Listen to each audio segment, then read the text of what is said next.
আসসালামু আলাইকুম প্রিয় অ্যাডমিশন পরীক্ষার্থী ছোট ভাই ও বোন, আশা করছি তোমরা অনেক অনেক বেশি ভালো আছো, সুস্থ আছো, নিরাপদে আছো। I hope that you are well done your duties properly. আমি আশা করছি আপনারা সবাই অনেক অনেক ভালো আছেন, সুস্থ আছেন, নিরাপদে আছেন, যে যার মতো গুছিয়ে প্রিপারেশন নিচ্ছেন। এবং যারা আমাদের পেইড ব্যাচে আছেন তাদেরকে স্বাগত জানাচ্ছি। যারা পেইড ব্যাচে নেই তারা আমাদের পেইড ব্যাচে চাইলেই ভর্তি হয়ে নিতে পারেন। আজকে আমরা ক্লাস করব সমাস, কারক, প্রত্যয় এবং ছন্দ নিয়ে, যেখান থেকে প্রতি বছরই অ্যাডমিশন থেকে শুরু করে সকল বাংলাদেশের সকল চাকরি, জব ক্ষেত্রে, সকল প্রতিযোগিতামূলক পরীক্ষাতেই এসে থাকে। সো আজকের টপিকটা খুবই গুরুত্বপূর্ণ। একই সাথে অ্যাডমিশন পরীক্ষার্থীদের অ্যাডমিশন থেকে শুরু করে বাংলাদেশের যতগুলো প্রতিযোগিতামূলক পরীক্ষা হয় সকল পরীক্ষা থেকে সমাস, কারক, প্রত্যয়, ছন্দ এগুলো থেকে প্রতি বছরই প্রশ্ন দিয়ে থাকে। সো এটা বলার অপেক্ষা রাখে না যে এটা তো কারো লাগবে না, শুধু অ্যাডমিশন টেস্টেরই লাগবে তা না, সকল ক্ষেত্রেই লাগবে। সো আজকের ক্লাসটা অতি গুরুত্বপূর্ণ সবার জন্যই। আমার কথা স্পষ্ট শুনতে পাচ্ছেন কিনা, সবকিছু ঠিকঠাক আছে কিনা আমাকে একটু দ্রুত একটু কাইন্ডলি জানান যে সবকিছু ঠিকঠাক আছে কিনা। আজকে আমরা অতি দ্রুতই ক্লাস শুরু করতে যাচ্ছি। আমাদের আজকের ক্লাস শেষ মুহূর্তের সেরা প্রস্তুতির আমাদের আরেকটি গুরুত্বপূর্ণ ক্লাসে আমরা চলে এসেছি। আজকের আমাদের ক্লাস হবে, আজকের আমাদের ক্লাস অতি গুরুত্বপূর্ণ। সবাই একটু দ্রুত একটু যুক্ত হয়ে নাও। আমাদের সমাস, কারক, প্রত্যয় এবং ছন্দ নিয়ে আজকে আমাদের আলোচনার বিষয়। আমার কথা সবকিছু স্পষ্ট আছে কিনা, ক্লিয়ার আছে কিনা, ক্লিয়ার আছে কিনা আমাকে একটু দ্রুত কাইন্ডলি জানান। আমরা অতি শীঘ্রই আজকে আমাদের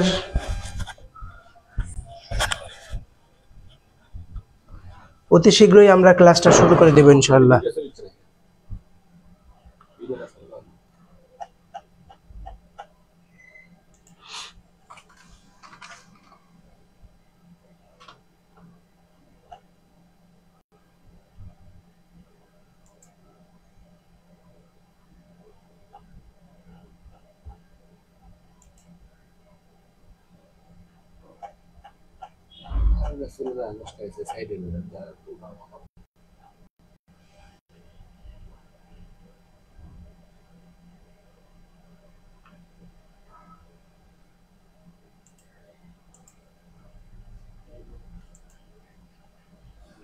সবাই একটু দ্রুত একটু কাইন্ডলি যুক্ত হয়ে নেন,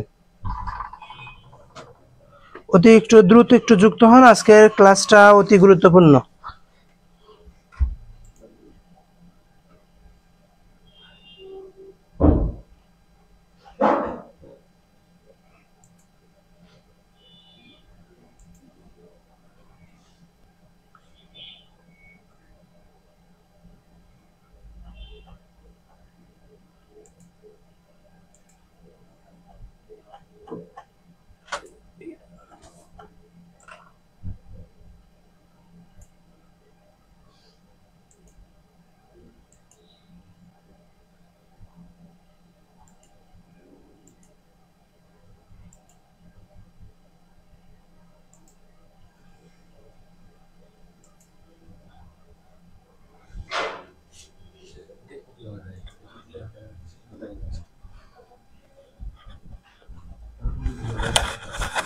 আচ্ছা, সবকিছু ঠিকঠাক আছে কিনা আমাকে একটু দ্রুত একটু কাইন্ডলি জানাও যে সবকিছু ঠিকঠাক আছে কিনা, স্পষ্ট দেখা যাচ্ছে কিনা আমাকে একটু দ্রুত একটু জানাও।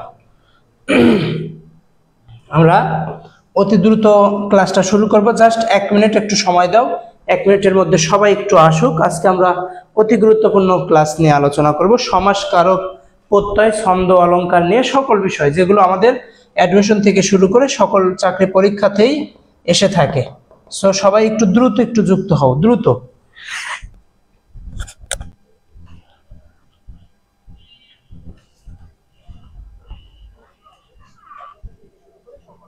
পরীক্ষাতেই এসে থাকে, সবাই একটু দ্রুত একটু যুক্ত হও, দ্রুত।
আচ্ছা ঠিক আছে, সবাইকে অসংখ্য ধন্যবাদ। আসসালামু আলাইকুম ভাইয়া। ওয়ালাইকুম আসসালাম। তোমরা সবাই কেমন আছো? আচ্ছা হ্যাঁ, দ্রুত আমরা একটু তাড়াতাড়ি, আমাদের একটু সময় লাগলো, সেই জন্য আমরা আন্তরিকভাবে দুঃখিত। সবাই এখন একটু দ্রুত যুক্ত হয়ে নেন এবং খাতা কলম নিয়ে একটু বসে যান।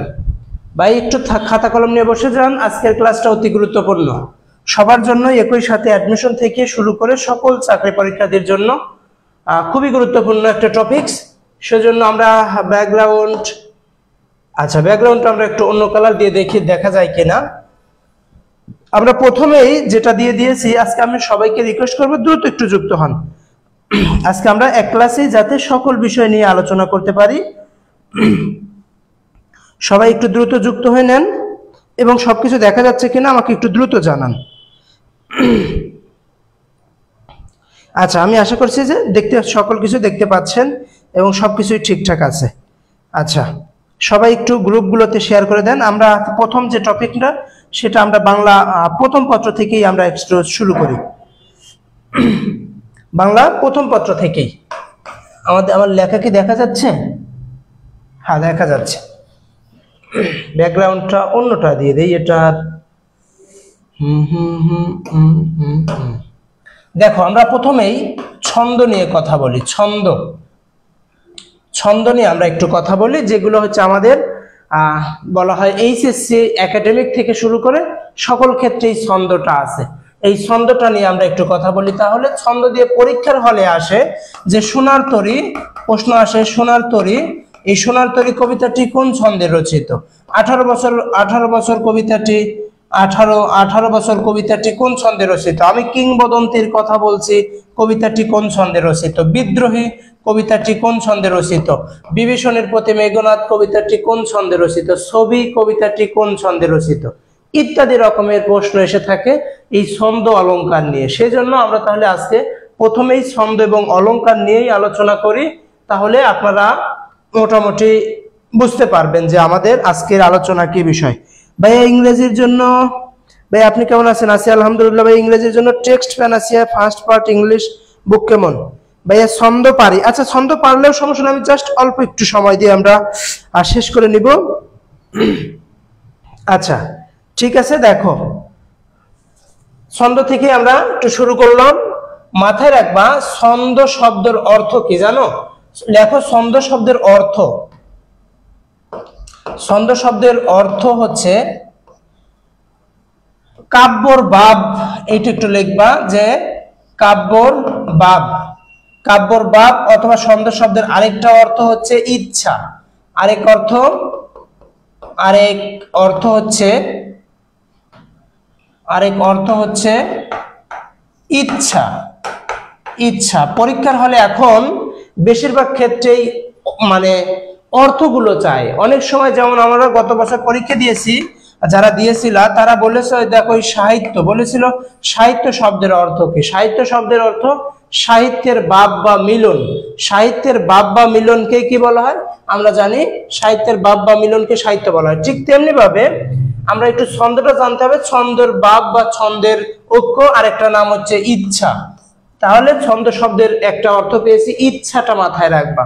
আচ্ছা, আর আরেকটা অর্থ হচ্ছে যে এই ছন্দ যাকে বলে, আমরা তোমাদের যেগুলো পরীক্ষার হলে কিছু কিছু এসেছিল যে এই ছন্দ নিয়ে, ধরো যে তোমাদের এই পরীক্ষাটা এইভাবে পরীক্ষাতে দিয়ে দেয়, বলা হয় এইভাবে যে ছন্দ শব্দের অর্থ, একটা অর্থ পাই হচ্ছে গড়ন, একটা অর্থ পাই হচ্ছে শ্বাস, অথবা আরেকটা অর্থ হচ্ছে মাত্রা।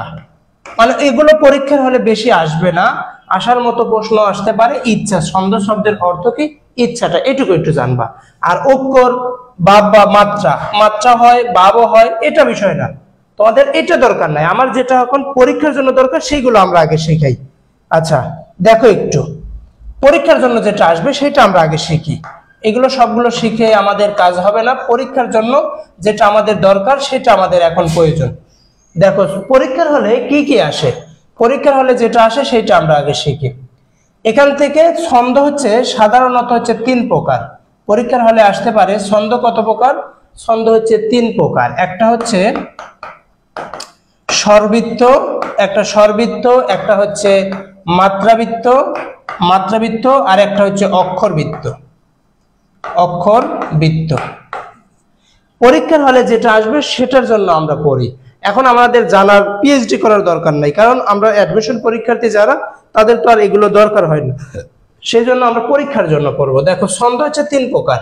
একটা হচ্ছে স্বরবৃত্ত, একটা হচ্ছে মাত্রাবৃত্ত, আর একটা হচ্ছে কি ভাইয়া, একটা হচ্ছে অক্ষরবৃত্ত। এই 3 প্রকার হচ্ছে ছন্দ। তাহলে লিখে নাও, ছন্দ হচ্ছে 3 প্রকার। ছন্দ কত প্রকার? ছন্দ হচ্ছে 3 প্রকার। এইটুকু একটু লেখো, তারপরে আমি আরেকটু যেগুলো পরীক্ষার জন্য সেইগুলো একটু লেখো। নাম্বার 1 এখানে লেখো ছন্দের জাদুকর। লেখো ছন্দের জাদুকর বলা হয়, জাদুকর, ছন্দের জাদুকর বলা হয়। আগে লেখো তারপরে বলছি। ছন্দের জাদুকর বলা হয় সত্যেন্দ্রনাথ দত্ত, সত্যেন্দ্রনাথ দত্ত। ছন্দের জাদুকর বলা হয় সত্যেন্দ্রনাথ দত্ত। 2 নাম্বার লেখো সান্দসিক কবি। সান্দসিক কবি বলা হয়, সান্দসিক কবি বলা হয় আব্দুল কাদির, আব্দুল কাদির। দেখো ছন্দের জাদুকর বলা হয় সত্যেন্দ্রনাথ দত্ত, সান্দসিক কবি বলা হয় আব্দুল কাদির। 3 নাম্বার লিখবা গদ্য ছন্দের, গদ্য ছন্দের জনক, গদ্য ছন্দের জনক রবীন্দ্রনাথ ঠাকুর, রবীন্দ্রনাথ ঠাকুর, রবীন্দ্রনাথ ঠাকুর। 4 নাম্বারটা লিখবা অমিত্রাক্ষর ছন্দের জনক, অমিত্রাক্ষর ছন্দের জনক, ছন্দের জনক মাইকেল মধুসূদন দত্ত, মাইকেল মধুসূদন দত্ত। হ্যাঁ এই তো ভাইয়া ছন্দ পারি। আচ্ছা এই তো বেলি ফুলের মালা বলেছেন সত্যেন্দ্রনাথ দত্ত, ভেরি গুড। আপু আমি ভাইয়া, আপু তোমরা যারা আছো, যারা পারো ভাইয়া অসংখ্য ধন্যবাদ, তোমাদের জন্য শুভকামনা। কিন্তু এগুলো আমি জ্বালাই করার জন্য আবার একটু রিপিট করছি, কারণ অনেক সময় পরীক্ষা হলে দেখো আমরা জানা জিনিস ভুল করি। অ্যাডমিশন টেস্টে মানুষ হেরে যাওয়ার কারণ কি জানো? হেরে যাওয়ার কারণ একটা, সেটা হচ্ছে আমরা কমন জিনিস ভুল করে আসি। মাথায় রাখবা সবাই যেটা পারে সেই প্রশ্নটা যদি তুমি ভুল করে আসো তাহলে তোমার চান্স হবে না।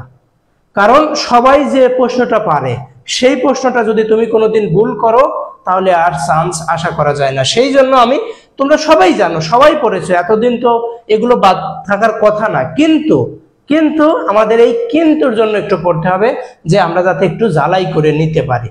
সেই জন্য সবাইকে আমি রিকোয়েস্ট করবো, আমাদের গ্রুপেই যারা যুক্ত আছো প্রত্যেকটা আমাদের গ্রুপগুলোতে একটু শেয়ার করে দাও, নিজ নিজ টাইমলাইনে একটু শেয়ার করো, আর আমাদের গ্রুপগুলোতেও একটু দিয়ে দাও, সবাই একটু গ্রুপগুলোতেই দিয়ে দাও। আচ্ছা ঠিক আছে, ভেরি গুড। আচ্ছা এই তো ভাইয়া, হ্যাঁ রাসেল মিয়াকে পড়িয়েছিলাম, আসমা কবি, ভেরি গুড। হ্যাঁ দেখো তাহলে এই কয়েকটা তথ্য, ছন্দের জাদুকর বলা হয় সত্যেন্দ্রনাথ দত্ত, সান্দসিক কবি বলা হয় আব্দুল কাদিরকে, গদ্য ছন্দের জনক রবীন্দ্রনাথ ঠাকুর, আর অমিত্রাক্ষর ছন্দের জনক মাইকেল মধুসূদন দত্ত।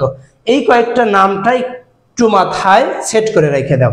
আচ্ছা এখন দেখো এগুলো, ও সরি একটু থাক এটা। আচ্ছা এখন এতটুকু শেষ। এখন দেখো এই ছন্দ নিয়ে, এই ছন্দ নিয়ে তোমাদের একটু খালি আমাদের পাঠ্য বইতে কি কি আছে জাস্ট এই কয়েকটা একটু শিখিয়ে আমরা আমাদের আলোচনার বিষয় সমাসকারক প্রত্যয় নিয়ে আমরা কথা বলবো ইনশাআল্লাহ।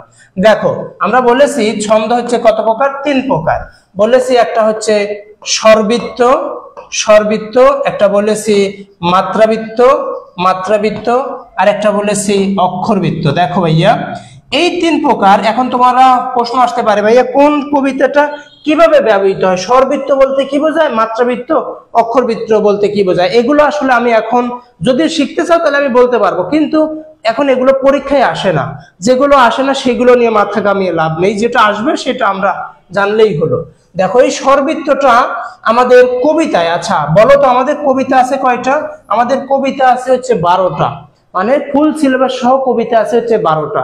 এই 12টা কবিতা 3টা ভাগে বিভক্ত। কয়টা ভাগে? 3টা ভাগে। প্রত্যেকটাতেই 4টা 4টা করে কবিতা আছে। প্রত্যেকটাতে কয়টা করে? 4টা 4টা, অর্থাৎ মাত্রাবৃত্ত 4টা, অক্ষরবৃত্ত 4টা, আর গদ্য ছন্দে 4টা। এই 4টা আমাদের দেখো একটু জানবো কিভাবে। দেখো তাহলে 12টা কবিতা আছে। এই যে এই স্বরবৃত্তটা আমাদের কবিতায়, আমাদের এই এইচএসসি পাঠ্য বইয়ের কবিতায় স্বরবৃত্ত ছন্দ নামে কোনো কবিতা নেই, অন্য জায়গায় আছে পাঠ্য বইয়ের বাহিরে, কিন্তু এই 12টা কবিতার মধ্যে স্বরবৃত্ত নেই। কি আছে স্বরবৃত্তর পরিবর্তে? আছে গদ্য ছন্দ। আছে কি? গদ্য ছন্দ। তাহলে গদ্য ছন্দের কবিতা আছে কয়টি? গদ্য ছন্দের কবিতা আছে 4টি। গদ্য ছন্দের কবিতা কয়টি? 4টি। মোট কবিতা কিন্তু 12টি। মাত্রাবৃত্ত ছন্দের কবিতা কয়টি? মাত্রাবৃত্ত ছন্দের কবিতা হচ্ছে 4টি। 4টি। আর অক্ষরবৃত্ত ছন্দের কবিতা কয়টি? অক্ষরবৃত্ত ছন্দের কবিতাও হচ্ছে 4টি। তাহলে মোট কবিতা আমাদের পড়তে হবে এখন। মোট কবিতা হচ্ছে 12টি। কয়টি ভাইয়া? 12টি। মোট কবিতা হচ্ছে এই 12টি, 3টা খণ্ডে বিভক্ত। অক্ষরবৃত্ত, মাত্রাবৃত্ত, আর হচ্ছে গদ্য ছন্দর। স্বরবৃত্ত নাই, গদ্য ছন্দ। তাহলে আমার কথা তো বুঝতে পেরেছো? আমার কথা তো কোনো সমস্যা আছে কিনা আমাকে একটু দ্রুত একটু জানাবেন যে কোনো সমস্যা আছে কিনা। আচ্ছা, তাহলে দেখেন এই যে গদ্য ছন্দের যে 4টা আছে, এই 4টা আমাদের মুখস্থ রাখতে হবে। মাত্রাবৃত্ত 4টা আর অক্ষরবৃত্ত 4টা। এখন আমরা এই শেষের থেকেই যদি বলি অক্ষরবৃত্তটা আমরা কিভাবে মুখস্থ রাখবো সেটা একটু দেখেন। আমরা একটু অক্ষরবৃত্তটা কিভাবে মুখস্থ রাখি মাথায় রাখবেন। এই অক্ষরবৃত্ত ছন্দের অপর নাম অমিত্রাক্ষর। অমিত্রাক্ষর, এই অমিত্রাক্ষর, এই অমিত্রাক্ষর ছন্দের জনক মাইকেল মধুসূদন দত্ত। অমিত্রাক্ষর ছন্দের জনককে? মাইকেল। এটুকু একটু মাথায় রাখবে। এই মাইকেল মধুসূদন দত্ত, তিনি মাইকেল শব্দটা যুক্ত করেছেন 1843 সালে। আচ্ছা, এই অক্ষরবৃত্ত ছন্দটা মনে রাখবা শর্টকাট এইভাবে মাথায় রাখবা। রাসেলকে আমি বলে দিয়েছিলাম, রাসেল অলরেডি বলে দিয়েছে, তারপরে আমি বলে দিচ্ছি। 4টা কবিতা আছে অক্ষরবৃত্ত ছন্দে। কিভাবে মনে রাখবো? এই দিকে দেখো, আমরা জাস্ট মনে রাখবো অপতাশুবি। অপতাশুবি, অপতাশুবি মাথায় রাখবো। জাস্ট অক্ষরবৃত্ত ছন্দের কবিতা কয়টি? 4টি। কি কি? অপতাশুবি। এই অতে মনে রাখবো কি? অতে মনে রাখবো অক্ষরবৃত্ত। অতে মনে রাখবো অক্ষরবৃত্ত। অতে কি মনে রাখবো? অক্ষরবৃত্ত ছন্দ। পতে কি মনে রাখবো? পতে মনে রাখবো হচ্ছে পদ্মা কবিতা। পদ্মা কবিতা। পতে কি মনে রাখবো? পদ্মা কবিতা। তাতে কি মনে রাখবো? তাতে তাহারেই পরে মনে। তাহারেই পরে মনে। তাহারেই পরে মনে। তাহারেই পরে মনে। আর সুতে কি মনে রাখবো? সুতে মনে রাখবো সুচেতনা। সুচেতনা, সুচেতনা। আর বিতে মনে রাখবো কি? এই বিতে মনে রাখবো বিভীষণের প্রতি মেঘনাদ। বিভীষণের প্রতি মেঘনাদ। প্রতি মেঘনাদ, বিভীষণের প্রতি মেঘনাদ। এই 4টা কবিতা মাথায় রাখবো। অপতাশুবি, এই 4টা কবিতা অক্ষরবৃত্ত ছন্দে রচিত। কি কি বললাম? অপতাশুবি। Shortcut key? শর্টকাট হচ্ছে অপতাশুবি। অতে অক্ষরবৃত্ত, পতে পদ্মা কবিতা, তাতে তাহারই পরে মনে, সুতে সুচেতনা, বিতে বিভীষণের প্রতি মেঘনাদ। এই 4টা কবিতা অক্ষরবৃত্ত ছন্দে। এখন যদি প্রশ্ন করে বললো পদ্মা কবিতা কোন ছন্দে রচিত, অটোমেটিক যেন মাথায় সেট হয় অপতাশুবি, তাহলে এটা কি? অক্ষরবৃত্ত ছন্দে রচিত। পরবর্তী দেখো, প্রশ্নটা দেখো। পরবর্তী প্রশ্নটা আমরা চলে আসলাম মাত্রাবৃত্ত ছন্দের কবিতা কয়টি? মাত্রাবৃত্ত ছন্দের কবিতা আছে 4টি। কি কি? মাথায় রাখবো আশোমাপবি। আশোমাপবি, আশোমাপবি মাথায় রাখবো কি? আশোমাপবি। এই আতে মনে রাখবো কি? এই আতে মনে রাখবো 18 বছর বয়স। ছোট্ট করে লিখে দিচ্ছি আমি, 18 বছর বয়স। 18 বছর বয়স। 18 বছর বয়স। আর শোতে মনে রাখবো সোনার তরী। কি মনে রাখবো? সোনার তরী। শোতে সোনার তরী। আর মাতে মনে রাখবো কি? এই মাতে মনে রাখবো মাত্রাবৃত্ত ছন্দে। মাতে মনে রাখবো মাত্রাবৃত্ত ছন্দ। মাত্রাবৃত্ত ছন্দ। প্রতে কি মনে রাখবো? প্রতে হচ্ছে প্রতিদান কবিতাটি। প্রতিদান, প্রতে প্রতিদান। আর এই বিতে মনে রাখবো বিদ্রোহী কবিতা। বিদ্রোহী, বিদ্রোহী কবিতা। তাহলে আমরা এইখানে আসলাম অপতাশুবি, অক্ষরবৃত্ত ছন্দের 4টা চলে গেল। মাত্রাবৃত্তর আছে কয়টা? 4টা। কি মনে রাখবো? আসমাপবি। কি মনে রাখবো? আসমাপবি। কি মনে রাখবো ভাইয়া? আসমাপবি। এই তো, ভেরি গুড। হ্যাঁ, এই তো রাসেল মে মাইকেল মধুসূদন দত্ত, সুজন মাহমুদ ভাই, ভাই আসসালামু আলাইকুম, অসংখ্য ধন্যবাদ। খোরশেদ আলম ভাই, ভালোবাসা অবিরাম।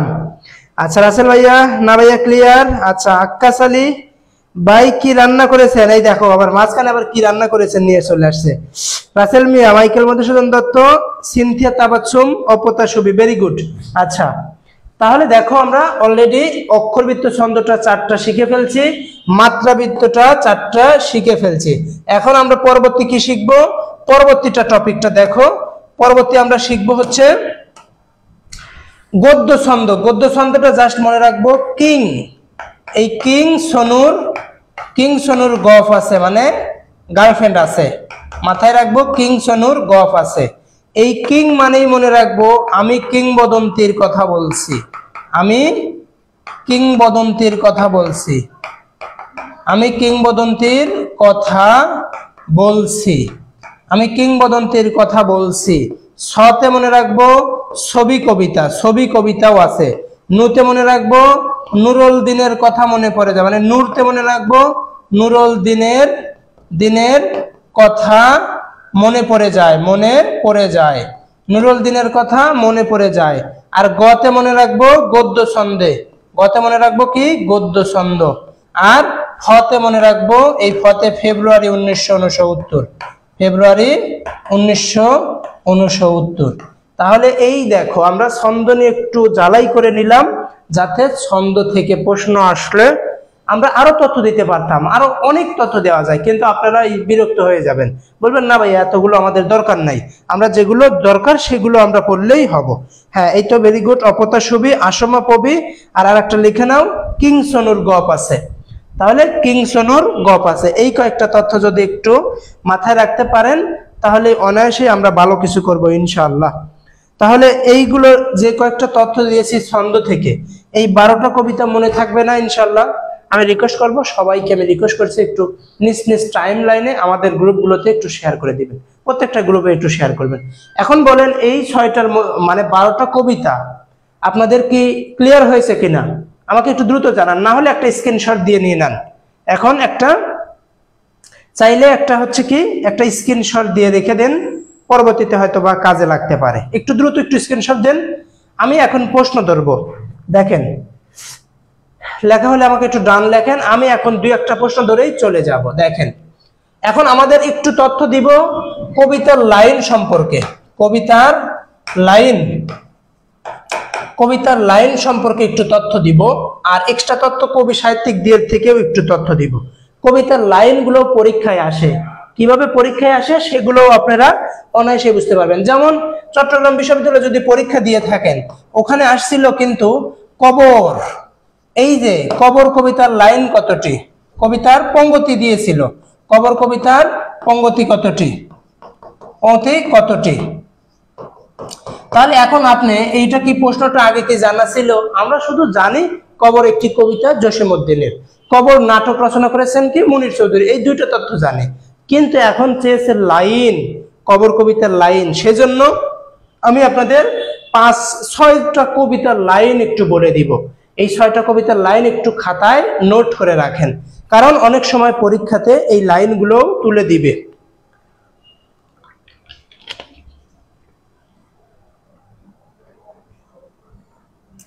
আচ্ছা ঠিক আছে, অসাধারণ টেকনিক, ভালোবাসা অবিরাম, ঠিক আছে, বেলি ফুলের মালা ক্লিয়ার, ঠিক আছে, থ্যাংক ইউ।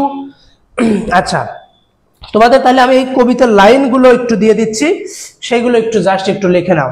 নাম্বার 1, 1 নাম্বার থেকেই শুরু, 1 নাম্বার থেকেই শুরু। লেখো 1 নাম্বার, এই যে কবর কবিতার লাইনটা লেখো। কবর কবিতার লাইন হচ্ছে 118টি, 118টি কবর কবিতার লাইন।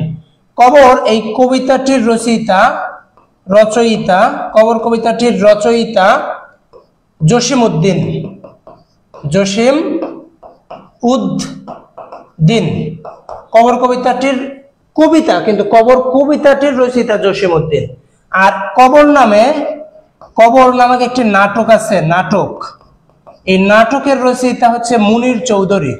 মুনির চৌধুরী, মুনির চৌধুরী, এটুকু একটু জেনে রাখবেন। আচ্ছা, তাহলে এই কবর কবিতার লাইন হচ্ছে 118টি। 2 নম্বর জানেন বিদ্রোহী কবিতার লাইন। বিদ্রোহী, বিদ্রোহী কবিতার লাইন লেখেন। বিদ্রোহী কবিতার লাইন 139টি। 139টি। বিদ্রোহী কবিতার লাইন কতটি? 139টি। আমার কথা কি বুঝতে পারছেন? আমি একটু শুনতে চাচ্ছি যে ভাইয়া এগুলো আসবে পরীক্ষার হলে, যেহেতু শুরু করেছে দিতেই পারে, সেজন্য আমি রিকোয়েস্ট করব শেষ পর্যন্ত থাকতে হবে। নোট করেন, আমি রিকোয়েস্ট করছি পরীক্ষা যদি শেষ মুহূর্তে আমরা ভালো প্রস্তুতি করতে চাই, আমাদের শেষ মুহূর্ত পর্যন্ত থাকতে হবে। আমি রিকোয়েস্ট করছি বন্ধু বান্ধবীদের একটু মেনশন করবেন, শেয়ার করে দিবেন। দেখেন, কবর কবিতাটির আমরা লাইন পড়ছি 118টি, বিদ্রোহীটি 139টি। আমাদের কয়েকটা কবিতাটা একটু জানতে হবে তাহলে। এই আচ্ছা, আমাকে একটু দ্রুত জানান ক্লিয়ার কিনা। দেখেন আক্কাস আলী দাদা দোকান থেকে চা খেয়ে আসে, চলেন চলেন দাদা আসেন, দ্রুত চলে আসেন, চাটা খেয়ে আসে, দ্রুত একটু শেয়ার করবেন। আর বন্ধু, হ্যাঁ নোট করতেছি, ভেরি গুড। আচ্ছা, একটু বন্ধু বান্ধবীদের শেয়ার করবা আর একটু নোট করে রাখবা। দেখো, এই যে নুসরাত তালুকদার আপু, তোমার হচ্ছে ছন্দটা বুঝতে পেরেছো? বুঝতে পেরেছো? ক্লিয়ার? আচ্ছা, না বুঝলে আমাকে একটু দ্রুত জানাও। সিনথিয়া তাবাসসুম, কোনো প্রশ্ন থাকলে দ্রুত করবা। শাহরিয়ার শিমুল ভাইয়া, যদি প্রশ্ন থাকে করে দিবা। আর তোমার বই আজকে না আগামীকাল চলে যাবে ইনশাআল্লাহ। যে প্রত্যাশা মডেলটা নাপা এক্সট্রা অর্ডার করেছো ওটা আগামীকাল পেয়ে যাবা হয়তো বা ইনশাআল্লাহ। আচ্ছা, তাহলে এখন দেখো, এই যে বলো তো, আমি তোমাদের একটি প্রশ্ন করি, একটি জাতির কাছে একটা প্রশ্ন, জাতির, এই জাতির কাছে একটা হচ্ছে কমন প্রশ্ন, আই হ্যাভ এ গভীর প্রশ্ন, দেখি উত্তর দিতে পারো কিনা। বলো তো, বাংলা সাহিত্যের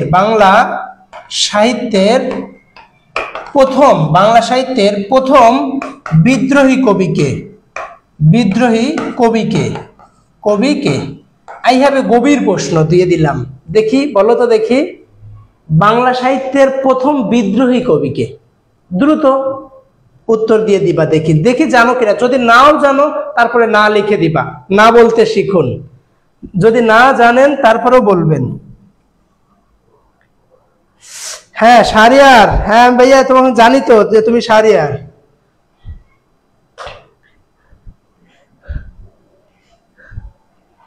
দেখি একটু বলেন, বাংলা সাহিত্যের প্রথম বিদ্রোহী কবিকে? আমরা দেখতে পাচ্ছি শাহরিয়ার শিমুল বলেছেন ভাইয়া মাইকেল মধু। আচ্ছা, মাইকেল মধুসূদন দত্ত। হ্যাঁ, আচ্ছা, তারপরে দেখি আপনাদের জানা আছে কিনা বাংলা সাহিত্যের প্রথম বিদ্রোহী কবি। অপশনগুলো দিয়ে দিব। যদি বলেন যে ভাই আমাকে অপশন দেন, তাহলে অপশন লেখেন। 1 নাম্বার আমি লিখলাম রবীন্দ্রনাথ। 2 নম্বরে লিখলাম মাইকেল মধুসূদন। 3 নাম্বার লিখলাম কাজী নজরুল। 4 নাম্বার লিখলাম সুকান্ত ভট্টাচার্য। বলেন তো দেখি, এখন এই 4টার মধ্যে দেখি, দ্রুত একটু উত্তর দেন দেখি। নুসরাত তালুকদার আপু বলছেন মাইকেল মধুসূদন দত্ত দিয়ে, মানে 4-5টা হচ্ছে কোশ্চেন মার্ক। আচ্ছা, যে এটা হবে কিনা শিওর না। দেখি সবাই একটু দ্রুত, যে বাংলা সাহিত্যের প্রথম বিদ্রোহী কবিকে? রবীন্দ্রনাথ ঠাকুর, নাকি মাইকেল মধুসূদন দত্ত, নাকি কাজী নজরুল ইসলাম, নাকি সুকান্ত ভট্টাচার্য? এই প্রশ্নের উত্তর হচ্ছে বাংলা সাহিত্যের প্রথম বিদ্রোহী কবি মাইকেল মধুসূদন দত্ত। কি মাথায় রাখবেন? বাংলা সাহিত্যের প্রথম বিদ্রোহী কবি মাইকেল মধুসূদন দত্ত।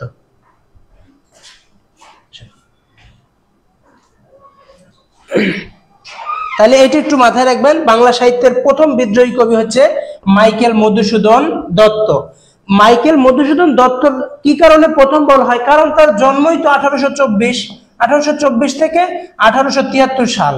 যখন এদের পূর্বে রবীন্দ্রনাথের দরজে প্রায় কয়েক বছর, না ছোট্ট বাচ্চা মাইকে, তারপরে কাজী নজরুল ইসলামের তো জন্মই হয়নি, আর সুকান্ত ভট্টাচার্যের তো কোনো হদিসই ছিল না, তিনি তো জন্মগ্রহণ করেছেন 1926 সালে।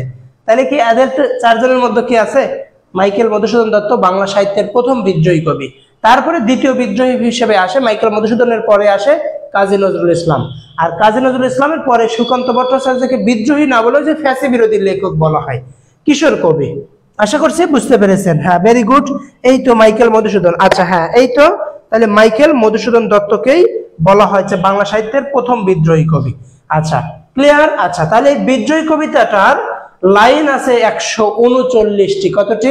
139টি। আচ্ছা, তারপরে 3 নম্বর প্রশ্ন।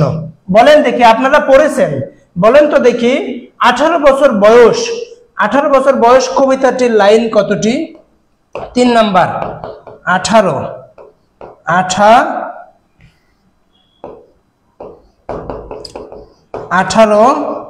বছর বয়স, 18 বছর বয়স কবিতার লাইন, কবিতার লাইন, লাইন কতটি বলেন তো দেখি? 18 বছর বয়স কবিতার লাইন। আমি বলেছি যে কয়েকটা 5-6টা কবিতার লাইন বলবো, এগুলো হচ্ছে গুরুত্বপূর্ণ। একটা কবিতাটা চলে আসছে অলরেডি। 2 নম্বর আসতে পারে বিদ্রোহী কবিতাটির লাইন কতটি? বিদ্রোহী কবিতাটার লাইন 139টি। এখন শিখবো হচ্ছে 18 বছর বয়স কবিতাটির লাইন। এটা লেখেন দেখি। 18 বছর কবিতাটির লাইন আপনাদের কি জানা আছে? লেখেন। 18 বছর কবিতাটির লাইন হচ্ছে 32টি। কতটি ভাইয়া? 32টি। বিদ্রোহী কবিতাটার সম্পর্কে একটু যদি তথ্য আপনারা চান, বিদ্রোহী কবিতাটা প্রকাশিত হয় কাজী নজরুল ইসলামের অগ্নিবীণা, অগ্নিবীণা কাব্যগ্রন্থ থেকে, অগ্নিবীণা কাব্যগ্রন্থ থেকে 1922 সালের বিজলি পত্রিকায়, 22 সালের বিজলি পত্রিকায়, বিজলি পত্রিকায় প্রকাশিত হয়, পত্রিকায় প্রকাশিত হয়। এই বিদ্রোহী কবিতাটার 100 বছর পূর্তি হয়েছে 2022 সালে। 100 বছর, 100 বছর, 100 বছর, 100 বছর, এই 100 বছর, 100 বর্ষ বা বছর পূর্তি হয়েছে 2022 সালে। 100 বছর প্রকাশিত হয়। আর 18 বছর বয়স কবিতাটার লাইন কতটি ভাইয়া? 32টা লাইন। এই 18 বছর বয়স কবিতাটা প্রকাশিত হয় কত সালে? 1948 সালে। 1948 সালে ছাড়পত্র কাব্যগ্রন্থ থেকে, মানে ছাড়পত্র গ্রন্থে। হ্যাঁ, এই তো, ভেরি গুড। এই তো 32টা লাইন। তাহলে 1948 সালে ছাড়পত্র সুকান্ত ভট্টাচার্য থেকে নেওয়া হয়েছে। 18 বছর বয়স। 4 নাম্বারটা আমাদের যেটা একটু জানতে হবে সেটা হচ্ছে বিভীষণের প্রতি মেঘনাদ। এটা আমাদের একটু জানা লাগবে। বিভীষণের প্রতি মেঘনাদ, এই বিভীষণের প্রতি মেঘনাদ কবিতাটার লাইনটা আমাদের একটু জানা লাগবে ভাইয়া। কারণ আমরা বলেছি জাস্ট 5টা, তোমাদের একবারে সবগুলো লাইন মুখস্থ না। আমি এই 5-6টা, 4 নাম্বারটা পর্যন্ত বলেছি, 6টা পর্যন্ত বলবো। এই 6টা পর্যন্ত একটু তোমরা যদি একটু মাথায় রাখতে পারো তাহলেই ইনশাল্লাহ হয়ে যাবে। বিভীষণের প্রতি মেঘনাদ কবিতাটার লাইন হচ্ছে 72টি। কয়টি? 72টি। বিভীষণের প্রতি মেঘনাদ কবিতাটার লাইন আছে 72টি। এই কয়েকটা একটু জানবে। বিভীষণের প্রতি মেঘনাদ কবিতাটি মাইকেল মধুসূদন দত্তের থেকে নেওয়া হয়েছে। আচ্ছা, তারপরে 6 নাম্বারটা আমাদের যেটা জানতে হবে, সোনার তরী।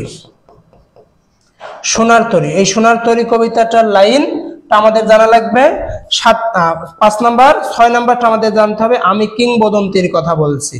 আমি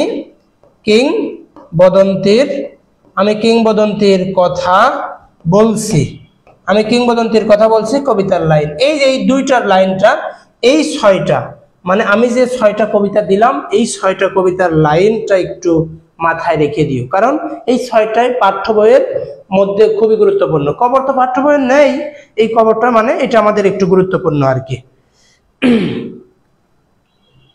তাহলে এই 2টা মানে আমাদের এই কয়েকটা একটু জাস্ট একটু মাথায় রাখতে হবে, বুঝছো? এখান থেকে তাহলে আমরা একটু জাস্ট জানবো সোনার তরী কবিতার লাইন হচ্ছে 42টি। সোনার তরী কবিতার লাইন হচ্ছে 42টি। আমি কিংবদন্তির কথা বলছি কবিতার লাইন হচ্ছে 68টি।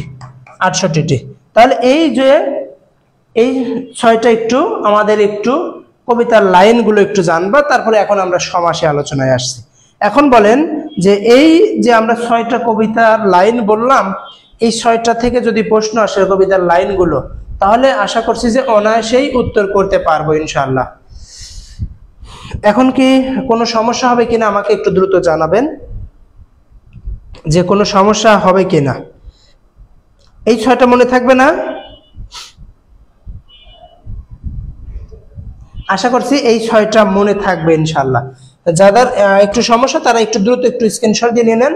কবিতার লাইন, এই কবিতার লাইন, চরণ, পঙ্গতি যাই বলু একই কথা, কবিতার লাইন, পঙ্গতি, চরণ একই কথা। এই 6টা জাস্ট একটু মাথায় রাখবেন, এই 6টা হচ্ছে গুরুত্বপূর্ণ। আচ্ছা, তাহলে এতটুকু গেল। এখন তাহলে আমরা ছন্দ থেকে মোটামুটি, আচ্ছা এই আরেকটা যেটা আমরা একটু বলে নেই, এই যে যেটা সনেট, সনেট যদি বলি সনেটের জনককে বলেন তো দেখি, সনেট নিয়ে আমরা একটু তথ্য দিয়ে দিই। সনেট, সনেটের জনককে বলতে পারবেন? সনেটের জনককে অপশন দিচ্ছি, ক নাম্বার মাইকেল, মাইকেল, খ number Clinton B Seely, Clinton B Seely, Clinton B Seely, গ নাম্বার পেত্রাক, গ নাম্বার বঙ্কিমচন্দ্র চট্টোপাধ্যায়। চন্দ্র বলো তো দেখি সনেটের জনক কে হবে? ঠিক আছে, মনে থাকবে, থাকবে ইনশাআল্লাহ। ঠিক আছে, 100-তে 100, ভেরি গুড। আচ্ছা, ভালোবাসা অবিরাম। আচ্ছা, তাহলে এখন আমাকে বলো দেখি সনেটের জনকটা কে? সনেটের জনক, সনেটের জনক কে মনে আছে কি দেখি, আপনারা পারেন কিনা? সনেটের জনক Michael Madhusudan Dutta, Clinton B Seely, Petrarch, Bankimchandra Chattopadhyay. আচ্ছা, সনেটের জনক দেখো আমাদের শাহরিয়ার শিমুল বলেছেন মাইকেল মধুসূদন দত্ত। আচ্ছা, সাহস করে উত্তর দিয়েছে। দেখি আমাদের শিমুল, শাহরিয়ার শিমুলও বলতেছেন মাইকেল মধুসূদন দত্ত। আচ্ছা, নুসরাত তালুকদারও বলছেন মাইকেল মধুসূদন দত্ত। আচ্ছা, সবাই, রাসেল মিয়া বলছেন মাইকেল মধুসূদন। আরে বাবা, কি প্রশ্ন দেখো, প্রশ্নটা এই যে এই কারণেই তো ভুল করে আসো। পরীক্ষার হলে 100টা এমসিকিউর মধ্যে বলে আমি সর্বনিম্ন হলেও 80 পাবো। পরীক্ষার হলে, পরীক্ষার হল থেকে একটু বের হয়ে না এত হবে না মনে হয়, ওই 60-65 হবে। আর একটু বের হয়ে যখন বন্ধু বান্ধবীদের সাথে একটু মিলায় আরো কয়েকটা ভুল হয়, না এত পাবো না, এই 55-56।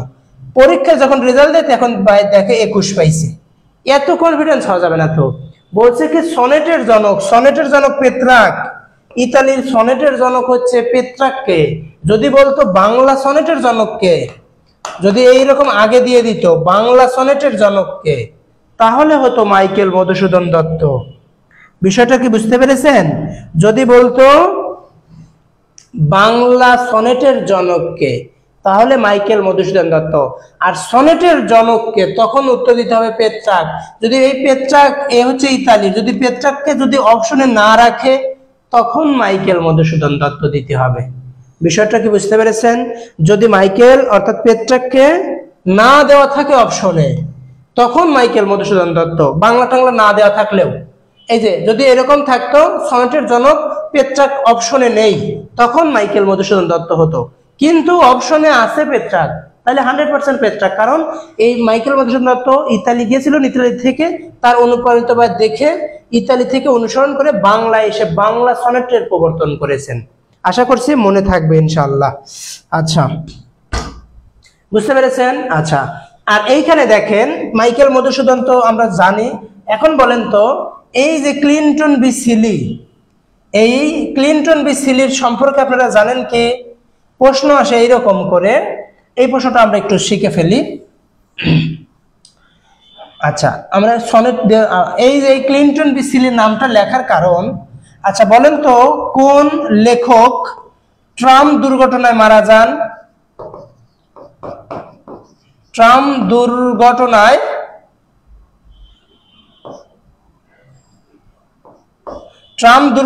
মারা যান। দেখি বলেন তো দেখি কোন লেখক ট্রাম দুর্ঘটনায় মারা যান? ট্রাম দুর্ঘটনায় কোন লেখক ট্রাম দুর্ঘটনায় মারা যান? আচ্ছা, লাল কালারটা একটু দেখা মনে করো স্পষ্ট যাচ্ছে, আমরা লালটা একটু চেঞ্জ করে দিয়ে দেই। লাল কালারটা চেঞ্জ করে আমরা একটু অন্য একটা কালার দিয়ে দিই। আপনারা বলেন দেখি ট্রাম দুর্ঘটনায় কলকাতায় মারা যান কে জানেন? ট্রাম দুর্ঘটনায়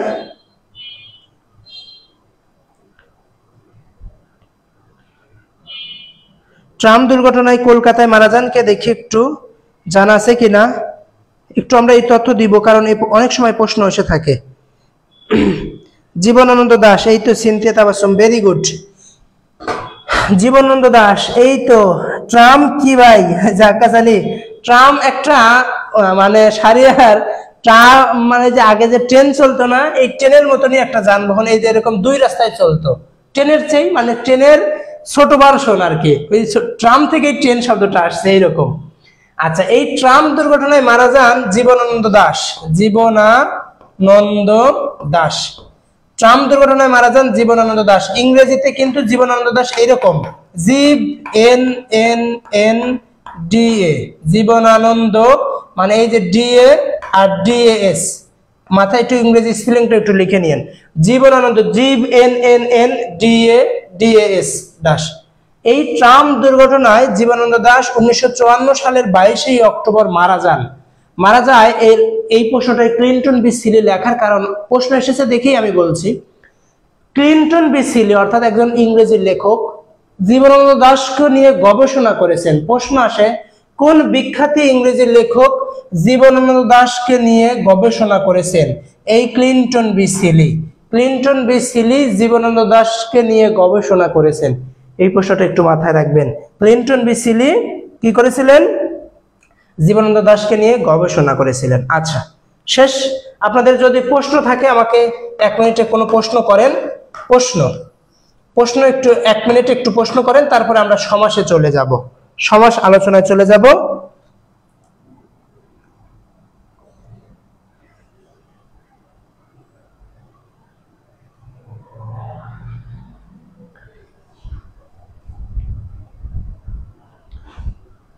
আমাকে একটু দ্রুত একটু প্রশ্ন করেন, যে প্রশ্ন।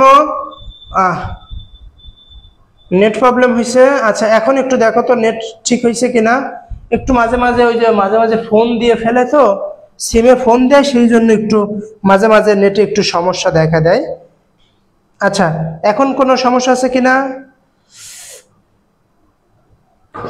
নেটটাও মাঝে মাঝে ধরো ডিস্টার্ব করবেই, শান্তি নাই, কোনো কাজে শান্তি নাই, ডিস্টার্ব হবেই। আচ্ছা, এখন দেখা যাচ্ছে? এখন দেখেন তো সবাই একটু, এখন দেখা যাচ্ছে কিনা? না, কি অশান্তি বলেন।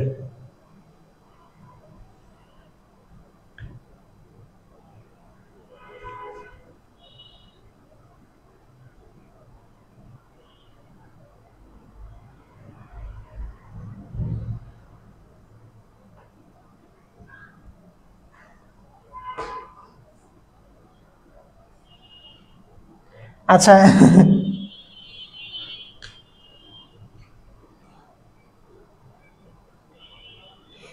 এখন ঠিক আছে কিনা আমাকে একটু ডান। আচ্ছা, ঠিক আছে, থ্যাংক ইউ। এখন হয়তো বা একটু ঠিক আছে না? এখন সবাই একটু দ্রুত এখন একটু জানান তো, সর্বশেষ পরিস্থিতি স্বাভাবিক নাকি, সিচুয়েশন ইজ নরমাল নাকি অ্যাবনর্মাল?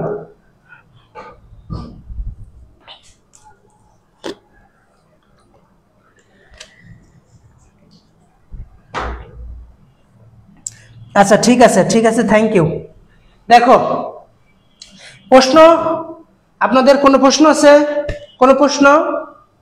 যদি কোনো প্রশ্ন থাকে দ্রুত করেন। আমরা একটু সমাস নিয়ে আলোচনা করব। সমাস নোট করে ফেলেন। সমাস যেগুলো আমাদের গুরুত্বপূর্ণ, সেই সমাসগুলো আমরা আগে আলোচনা করব, যেগুলো থেকে প্রতি বছরই প্রশ্ন আসে। সমাস, কারক, প্রত্যয়, বিভক্তি। সমাস, কারক, প্রত্যয়, বিভক্তি, এগুলো নিয়ে আমরা আজকে আলোচনা করব। দেখেন সমাস। আচ্ছা, ক্লিয়ার এখন? ঠিক আছে, থ্যাংক ইউ। দেখেন, সমাস নিয়ে আমরা একটা তথ্য বলি। সমাস শব্দের অর্থই মনে রাখবেন সংক্ষেপণ। সমাস শব্দের অর্থই হচ্ছে মিলন। সমাস শব্দের অর্থ যদি হয় সংক্ষেপণ, সমাস শব্দের অর্থ যদি হয় মিলন, তাহলে সমাস শব্দের বিপরীত হবে হচ্ছে বিচ্ছেদ, বিগ্রহ। বিচ্ছেদ, বিগ্রহ। সমাসটা মাথায় মনে রাখবেন। 1 নাম্বার দিয়ে আমরা যেটা শুরু করব, 1 নাম্বার যেটা ধরো যেন আমাদের জন্য গুরুত্বপূর্ণ, সেই সমাসটা দিয়েই আমরা একটু শুরু করি, যেটা বারবারই পরীক্ষায় আসছে। কি কি প্রশ্ন বারবার পরীক্ষায় আছে হচ্ছে তৎপুরুষ সমাস, আসে পরীক্ষার হলগুলোতে তৎপুরুষ সমাস। 2 নম্বর প্রশ্ন আসে কর্মদ্বারয় সমাস, কর্মদ্বারয় সমাস। 3 নম্বর প্রশ্ন আসে বহুব্রীহি সমাস, বহুব্রীহি সমাস। 4 নাম্বার যেটা আসে মানে কর্মধারয় সমাসের মধ্যে ওই যে উপমান উপমিত রূপক। আর তারপরে প্রশ্ন আসে নিত্য সমাস। কোন সমাস? নিত্য সমাস। তারপরে প্রশ্ন যেটা আসে সেটা হচ্ছে দ্বিগু সমাস। দ্বিগু সমাস, দ্বিগু সমাস। তাহলে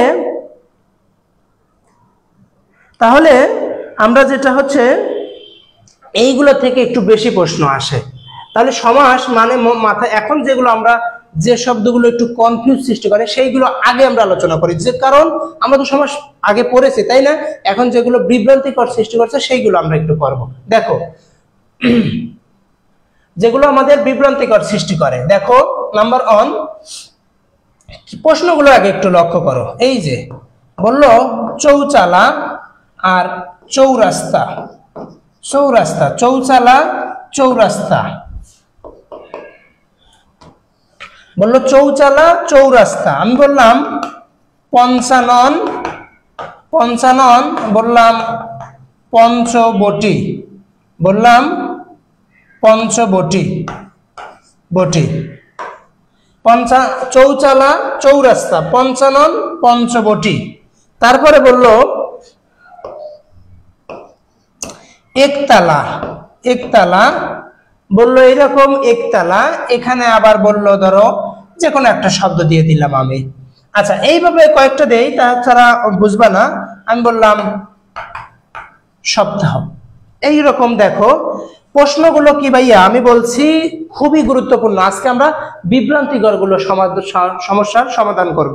দেখো এই যে চৌচালা আর এই চৌরাস্তা আমরা কিভাবে শিখবো সমাসটা।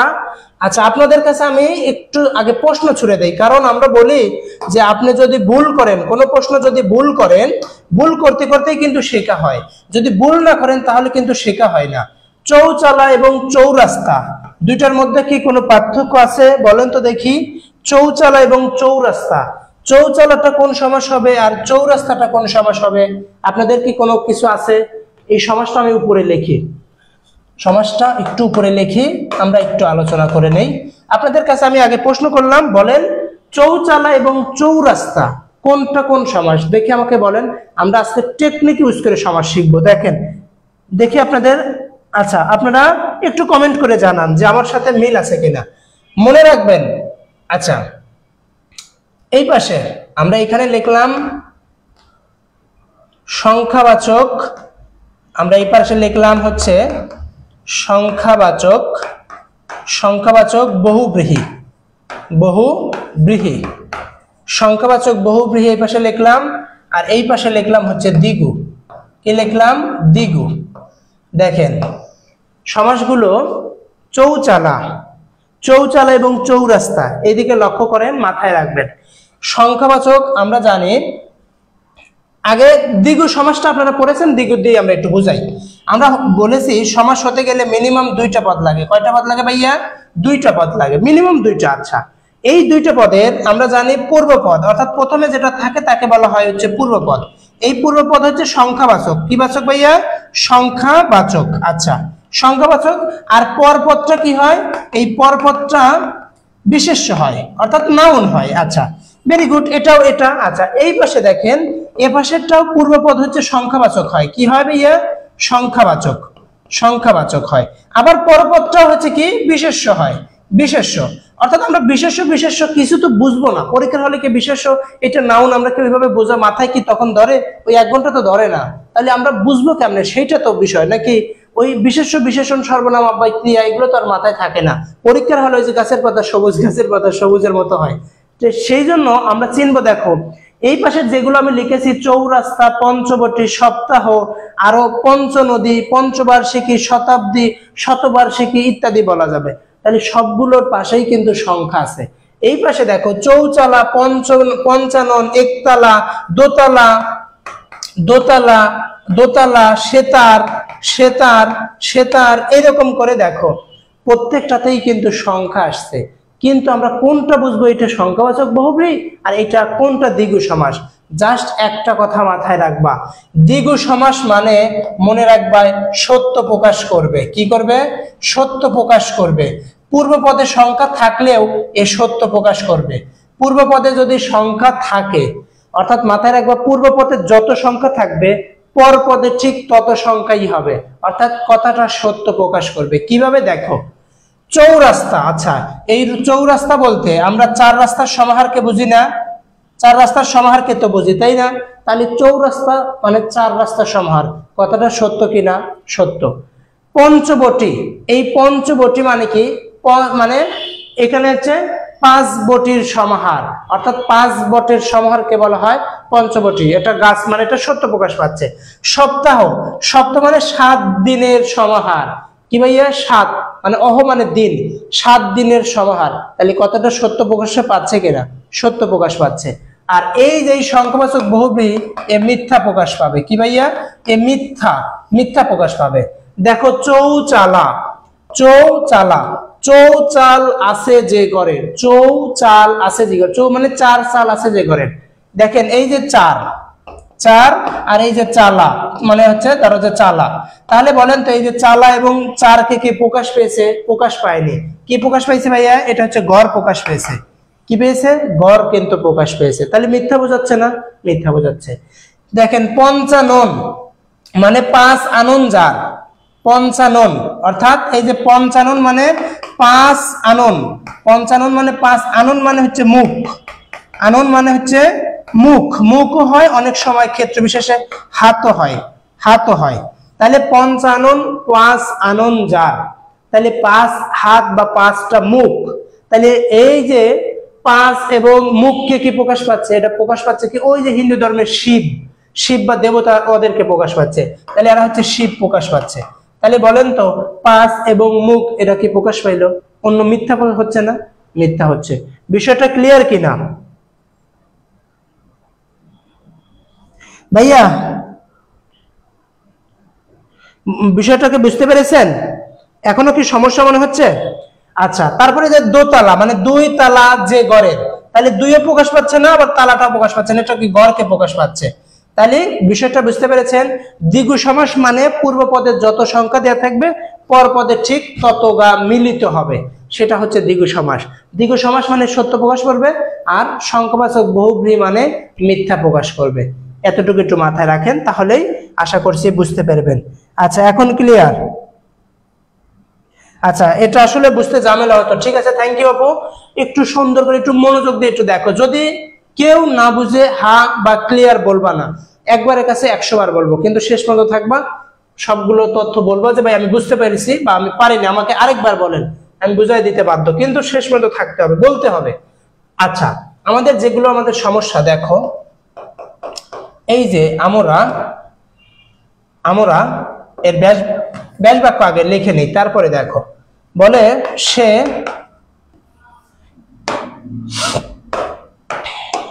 বলে হচ্ছে সে তুমি ও আমি, সে তুমি ও আমি ইকুয়াল টু হয় হচ্ছে আমরা, আমরা।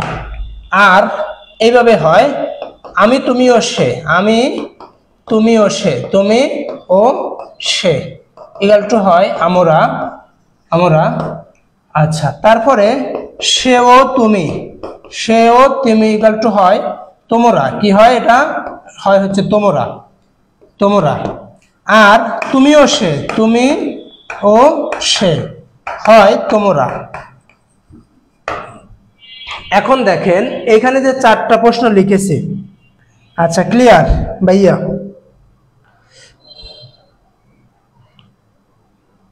আচ্ছা ঠিক আছে, হ্যাঁ ভেরি গুড, আচ্ছা ক্লিয়ার, ঠিক আছে, থ্যাংক ইউ।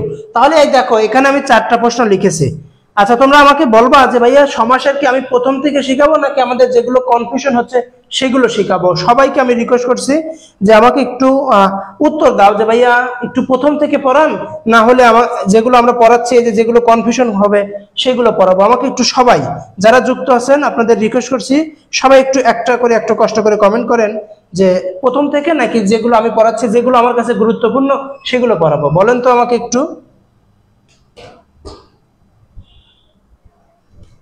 সবাই একটু দ্রুত আমাকে একটু জানাবেন, একটু দ্রুত কাইন্ডলি একটু জানান যে আমি যেভাবে পড়াচ্ছি সেইগুলোই পড়বেন নাকি প্রথম থেকে দেখাই দেবো। একটু দ্রুত আমাকে একটু জানান।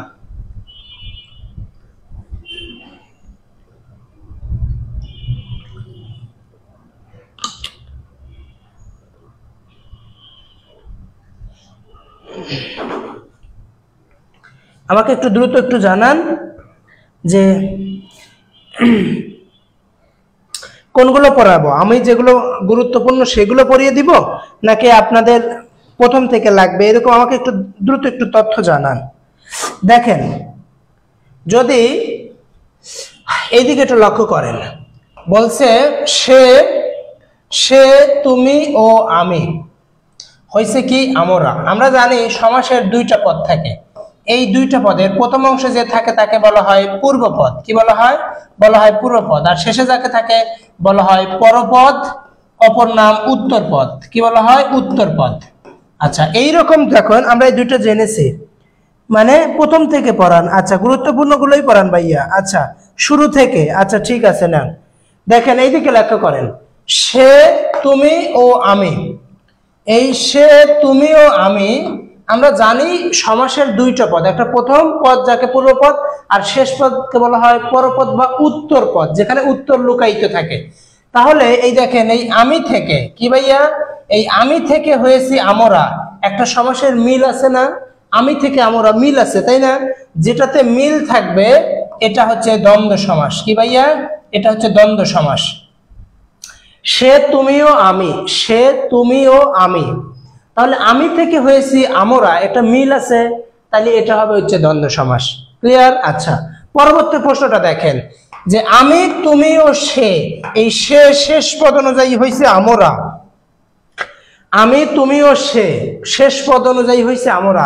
এই সে থেকে আমরা, এটা কি মেলে? মেলে না, অর্থাৎ এইটা হবে হচ্ছে নিত্য সমাস। কি হবে ভাইয়া? এইটা হবে নিত্য সমাস। নিত্য সমাস বলতে কি বোঝায়? যে সমাসের ব্যাস বাক্যর প্রয়োজন হয় না, যে সমাস ব্যাকরণের নিয়ম মেনে চলে না, তাদেরকে বলা হয় নিত্য সমাস। এখন প্রশ্ন হচ্ছে, কথা হচ্ছে ভাইয়া, আমাকে তো আর পরীক্ষার হলে ব্যাস বাক্য দিবে না, তাই কি না? বলবে ভাইয়া আমাকে তো আর পরীক্ষার হলে এরকম করে ব্যাস বাক্য দিয়ে দিবে না, আমাকে বলবে আমরা কোন সমাস, বলবে আমরা কোন সমাস, তাহলে আমি কি উত্তর দেব, তাই কি না?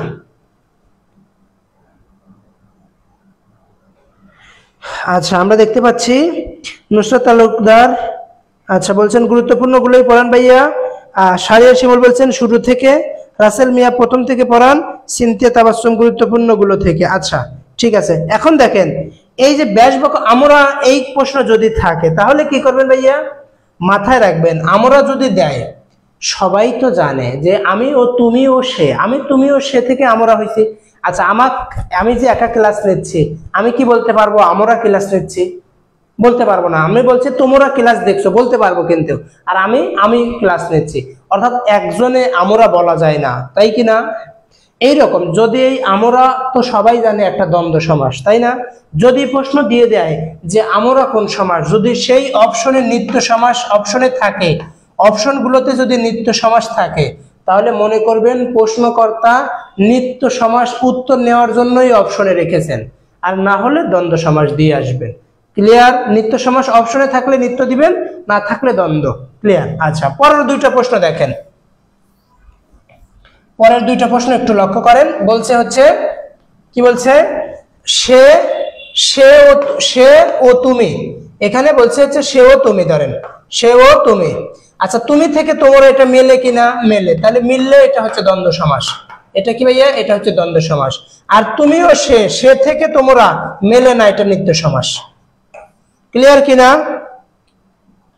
এখন বলেন, ওই যে তাহলে ওই যে তোমরা আর আমরা একই কথা হলো, যে সে ও তুমি তোমরা মিলছে দ্বন্দ্ব সমাস, তুমি ও সে তোমরা মেলেনি, তাই নিত্য সমাস। কিন্তু এখন যদি এই ব্যাস বাক্যগুলো যদি না দেয়, ব্যাস বাক্যগুলো যদি না দেয়, শুধু দিল তোমরা, তাহলে কি দিব? ওই যদি অপশনে নিত্য থাকে নিত্য, না থাকলে দ্বন্দ্ব। বুঝতে পেরেছেন? আশা করছি মাথায় থাকার কথা ইনশাআল্লাহ। আচ্ছা, ক্লিয়ার কিনা আমাকে একটু দ্রুত জানাবেন। আমরা নিত্য সমাস নিয়ে এখন একটু কাজ, মানে শেষেরটা দিয়েই, যে সমাসের ব্যাস বাক্যের প্রয়োজন হয় না সেটা দিয়ে আমরা শুরু করি, নিত্য সমাস দিয়েই তাহলে শুরু করছি ভাইয়া। দেখো একটু ক্লিয়ার, আমাকে একটু জানান। জি ভাইয়া ক্লিয়ার, ঠিক আছে, থ্যাংক ইউ।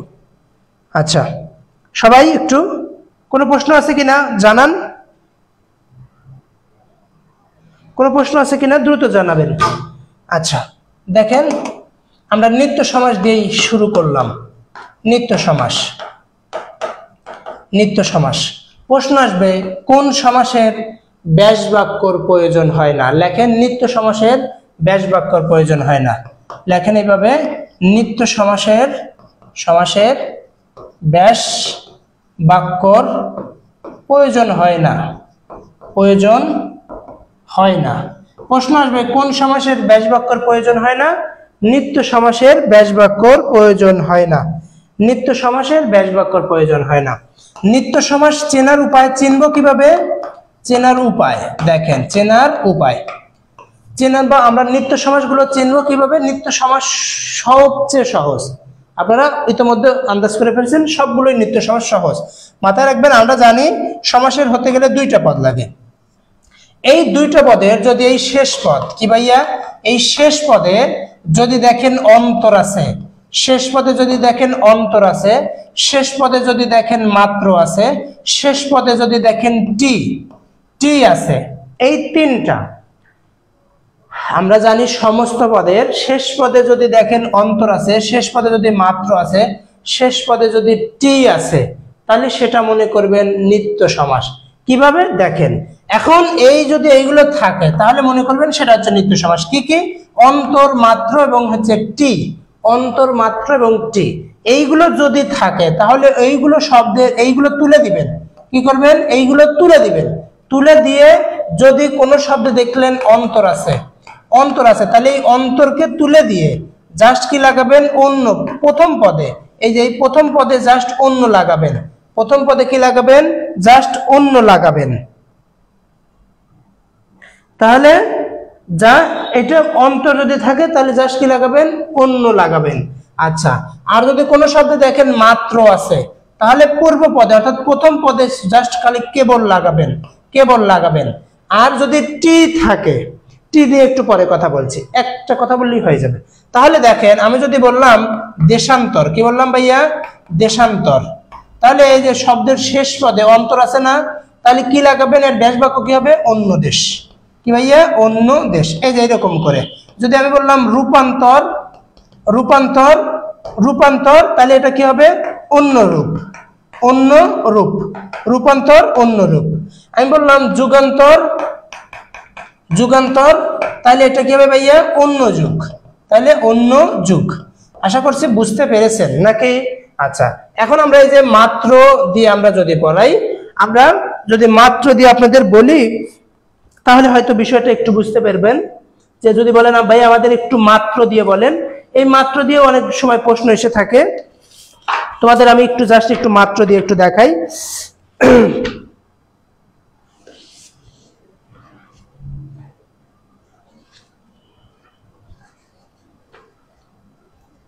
অনেক সময় অনেকগুলো প্রশ্ন এসে থাকে যে এই যে মাত্রটা দিয়ে আমরা তোমাদের জাস্ট একটু দেখাই দিই।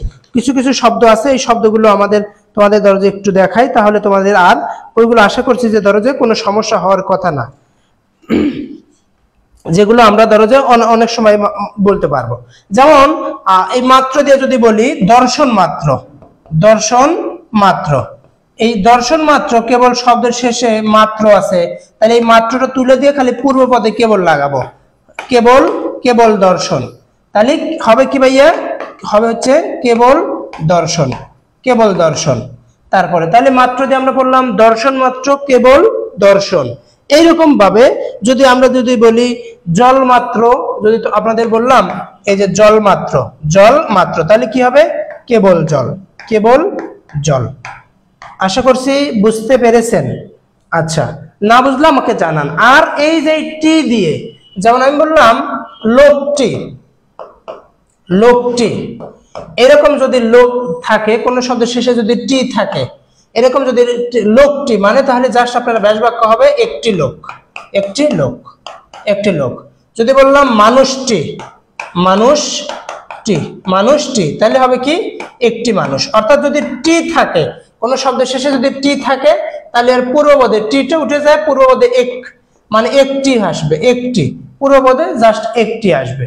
এইগুলো যদি কোনো শব্দের শেষে যদি অন্তর মাত্র টি দেখেন, তাহলে চোখ বন্ধ করে নিত্য সমাস দিয়ে আসবে।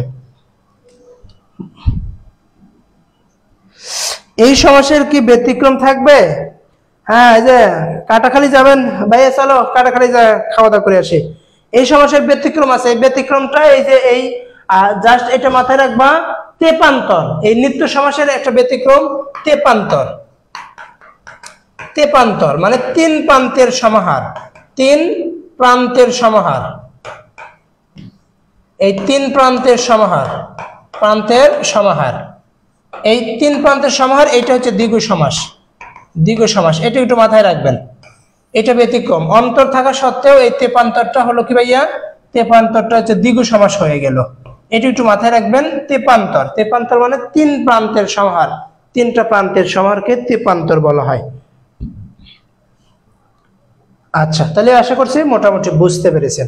আমাকে যদি না বোঝেন আমাকে একটু দ্রুত জানান। আচ্ছা, তারপরে আমরা যেটা নিয়ে আলোচনা করব,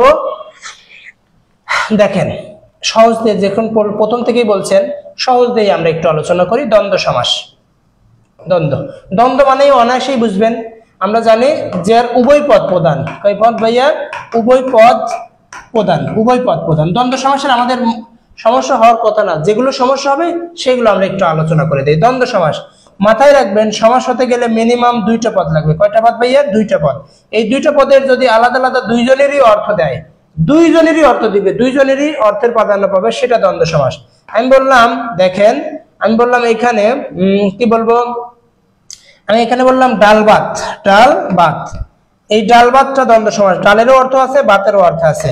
আমি বললাম 7 17, 17 এটারও অর্থ আছে, দুইটারই অর্থ আছে, সেটা হবে দ্বন্দ্ব সমাস। আপনারা বলেন, দেখেন এই যে কুশীলব, বলেন তো এই যে কুশীলব, এই কুশীলবটা কোন সমাস হবে? কুশীলবটা, আচ্ছা বুঝছি ভাইয়া, ঠিক আছে, থ্যাংক ইউ। এই কুশীলবটা, এই কুশীলব মানে এরা হচ্ছে দুই ভাই। দুই ভাই, এরা হচ্ছে নাট্য অভিনেতা। নাট্য অভিনেতা, এরা হচ্ছে দুই ভাই নাট্য অভিনেতা। এই কুশীলব মাথায় রাখবেন, কুশ ও লব। এই কুশলব একটা হচ্ছে দ্বন্দ্ব সমাস। কুশীলব কিন্তু একটা দ্বন্দ্ব সমাস। কুশ ও লব মাথা, এটি একটু ব্যতিক্রম তো। কুশ ও লব, কুশীলব দ্বন্দ্ব সমাস।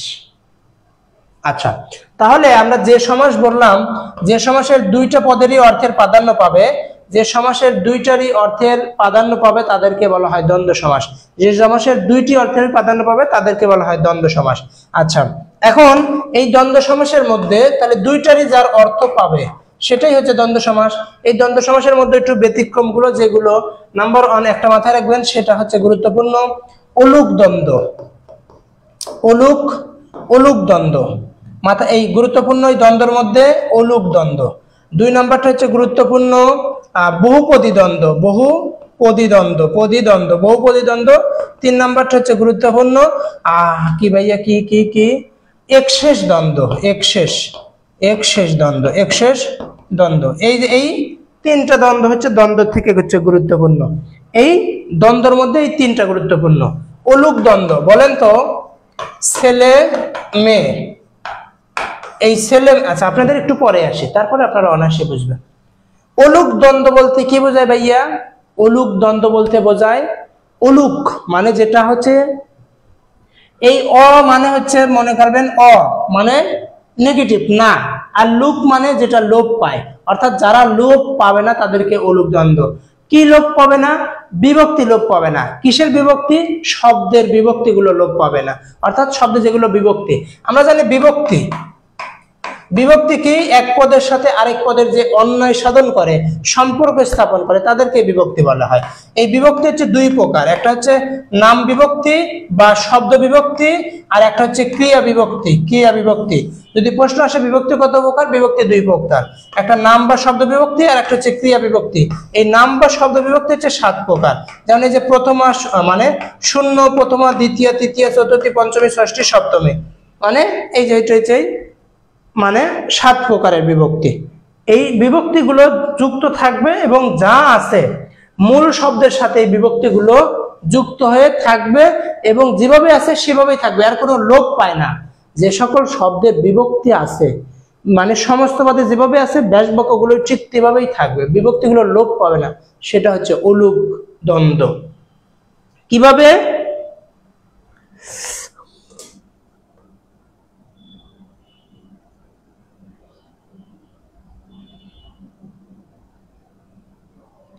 আচ্ছা ঠিক আছে, থ্যাংক ইউ ভাইয়া। একটু সবাই একটু শেয়ার মেনশন করে দিয়ে দাও, টুপ করে, মানে টুপ করে মেনশন দিয়ে চলে আসো। তাহলে দেখো অলুক দ্বন্দ্ব কি মনে রাখবো ভাইয়া, অলুক দ্বন্দ্ব মানে বিভক্তি লোপ পাবে না, সমস্ত পদের বিভক্তি লোপ পাবে না, সমস্ত পদের বিভক্তি লোপ পাবে না, বিভক্তি লোপ পাবে না, লোপ পাবে না। দেখেন এই যে আমি বললাম আকাশে, আকাশে বাতাসে, এই আকাশে বাতাসে একটি অলুক দ্বন্দ্ব। কেন? এই যে মূল শব্দ ছিল আকাশ, তার সাথে এই যে এ বিভক্তি হয়েছে, এই যে বাতাস, বাতাস ছিল মূল শব্দ, তার সাথে এ বিভক্তি হয়েছে। এই ব্যাস বাক্য হবে এইরকমই, আকাশে ও বাতাসে, আকাশে ও বাতাসে। আগে আপনি এগুলো প্রশ্নগুলো আগে চিনবেন ভাইয়া, কিভাবে প্রশ্নগুলো আগে বুঝতে হবে যে আসলে আগে আপনাকে তো আর ব্যাস বাক্য দেওয়া থাকবে না, থাকবে সমস্ত পদগুলো। এখন বললো আকাশে বাতাসে কোন, মানে বললো আকাশে বাতাসে, এটা হচ্ছে কোন সমাস? তাহলে এই যে আকাশ একটা অর্থ দিয়েছে, বাতাস একটা অর্থ দিয়েছে, তাহলে দুইটারই অর্থ আছে, তাই এটা দ্বন্দ্ব সমাস। আচ্ছা এই দ্বন্দ্ব সমাসের মধ্যে প্রকারভেদ কি? এটা অলুক দ্বন্দ্ব। কেন? এটা ব্যাস বাক্যগুলো লোপ পায়নি, আকাশে বাতাসে আছে। আচ্ছা তারপরে এরকম যদি বলে দুধে বাতে, দুধে বাতে, দুধে বাতেটাও কি হবে? অলুক দ্বন্দ্ব। দুধে বাতেটা হবে দুধে ও বাতে, অলুক দ্বন্দ্ব। দ্বন্দ্বের মানে অলুকটা তো বুঝতে পেরেছেন এখন। আচ্ছা যদি বুঝে থাকেন তাহলে আমাকে বলেন তো, এই যে ছেলে মেয়ে, ছেলে মেয়ে, এই ছেলে মেয়ে কি অলুক দ্বন্দ্ব? ছেলে মেয়ে কি অলুক দ্বন্দ্ব? আমাকে একটু বলেন তো দ্রুত, যে দেখি আপনারা কি বুঝলেন। ছেলে মেয়ে, ছেলে মেয়ে কি অলুক দ্বন্দ্ব?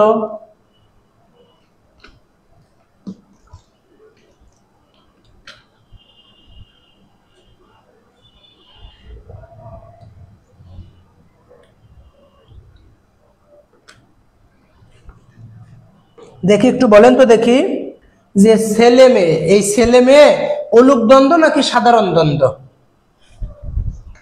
ছেলে মেয়েটা অলুক দ্বন্দ্ব হবে নাকি সাধারণ দ্বন্দ্ব হবে? আমাকে একটু দ্রুত জানান তো দেখি। ছেলে মেয়ে অলুক দ্বন্দ্ব নাকি সাধারণ দ্বন্দ্ব?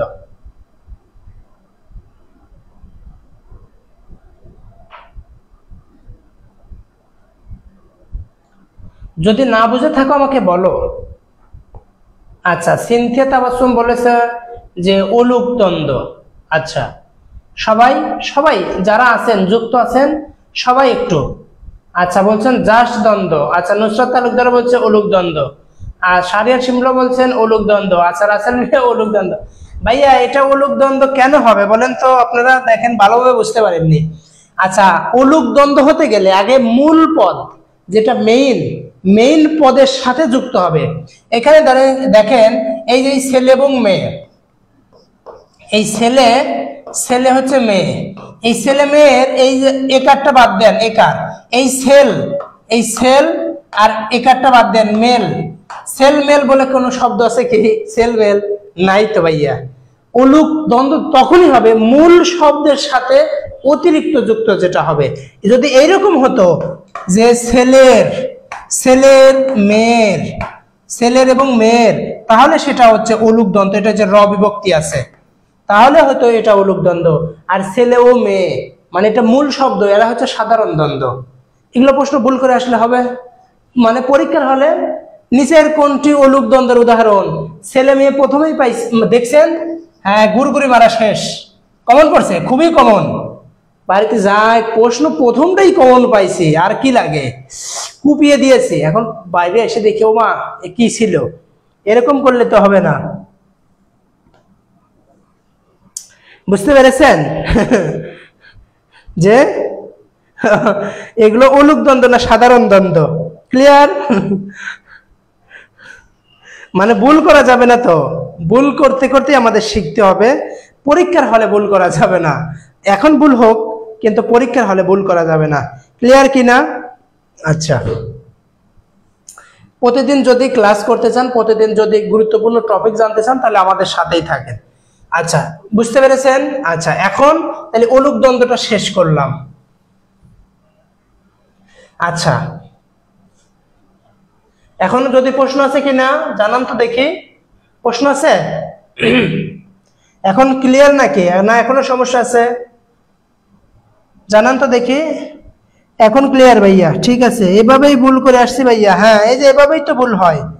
মানে ভুল তো ধরো সহজগুলোই হয়, একটা কথা মাথায় রাখো, ভুল কিন্তু কঠিন প্রশ্নে ভুল হয় না, যেগুলো সহজ সহজগুলোই ভুল হয়। আচ্ছা এখন বলো তো দেখি, এই যে তোমরা যদি মনে করো বড় ভাই, এই বড় ভাইটা কোন সমাস হবে? বড় ভাই দুইটা পদ আছে, বড় এবং হচ্ছে ভাই, দুইটা পদ আছে। এই বড় ভাইটা কোন সমাস হবে বলেন তো দেখি, দ্রুত একটু বলবেন। আমি বলেছিলাম যে দ্বন্দ্ব সমাস হতে গেলে মিনিমাম দুইটা পদ থাকবে, দুইটা পদেরই অর্থ দিবে, দুইটা পদেরই আলাদা আলাদা অর্থ থাকবে, তাহলে সেটা হবে হচ্ছে দ্বন্দ্ব সমাস। আচ্ছা এই যে বড় ভাই দুইটা পদ আছে, এটা এবং এটা দুইটারই কি অর্থ দিচ্ছে না তো? দিচ্ছে কার? শুধু একটার, নামক বড় নামক ভাই বা বড় যে ভাই, একটা কিন্তু অর্থ দিচ্ছে, এটা কিন্তু দ্বন্দ্ব সমাস হবে না। বুঝতে পেরেছেন? আচ্ছা আমরা অন্য কর্মধারয় সমাসে এসে এভাবে পরে বোঝাচ্ছি, আগে এই দুটো শেষ করি। বহুপদী দ্বন্দ্ব মানে বুঝবেন যেখানে একের অধিক মানে অনেকগুলো পদ যুক্ত হয় এবং প্রত্যেকটা পদেরই আলাদা আলাদা অর্থ দেয়, তাদেরকে বলা হয় বহুপদী দ্বন্দ্ব। যেমন এরকম থাকতে পারে হাত, পা, নাক, মুখ, চোখ। এই যে দেখেন হাত, পা, নাক, মুখ, চোখ, কান, নাক, এইগুলো যারা আছে সবগুলো প্রত্যেকটারই আলাদা আলাদা অর্থ দিচ্ছে না? আমি বলছি যে প্রত্যেকটা উভয় পদেরই অর্থ যারা দিবে তাদেরকে বলা হয় বহুপদী দ্বন্দ্ব, এরা হচ্ছে বহুপদী দ্বন্দ্ব। তাহলে যেমন এরকম থাকতো সাহেব, বিবি, গোলাম, সাহেব, বিবি, গোলাম, সাহেব, বিবি, গোলাম, এরা হচ্ছে বহুপদী দ্বন্দ্ব। ক্লিয়ার কিনা? প্রত্যেকটা পদ থাকবে, প্রত্যেকটা পদেরই আলাদা আলাদা অর্থ দিবে, তাহলে এটা বহুপদী দ্বন্দ্ব।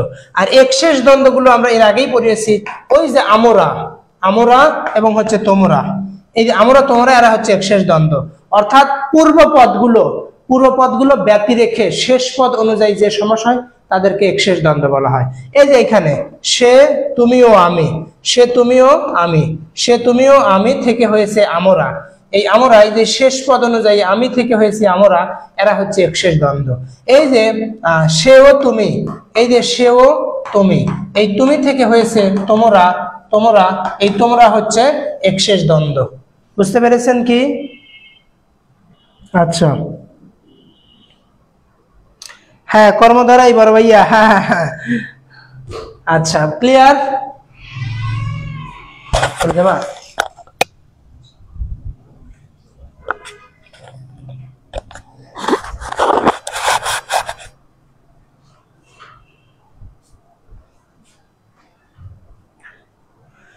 বুঝতে পেরেছেন কিনা আমাকে একটু দ্রুত জানান। আপনাদের কি বিরক্ত লাগছে? ক্লাস শেষ করে দিব? আমাকে একটু দ্রুত জানান তো যে ভাইয়া ক্লাসকে শেষ করব?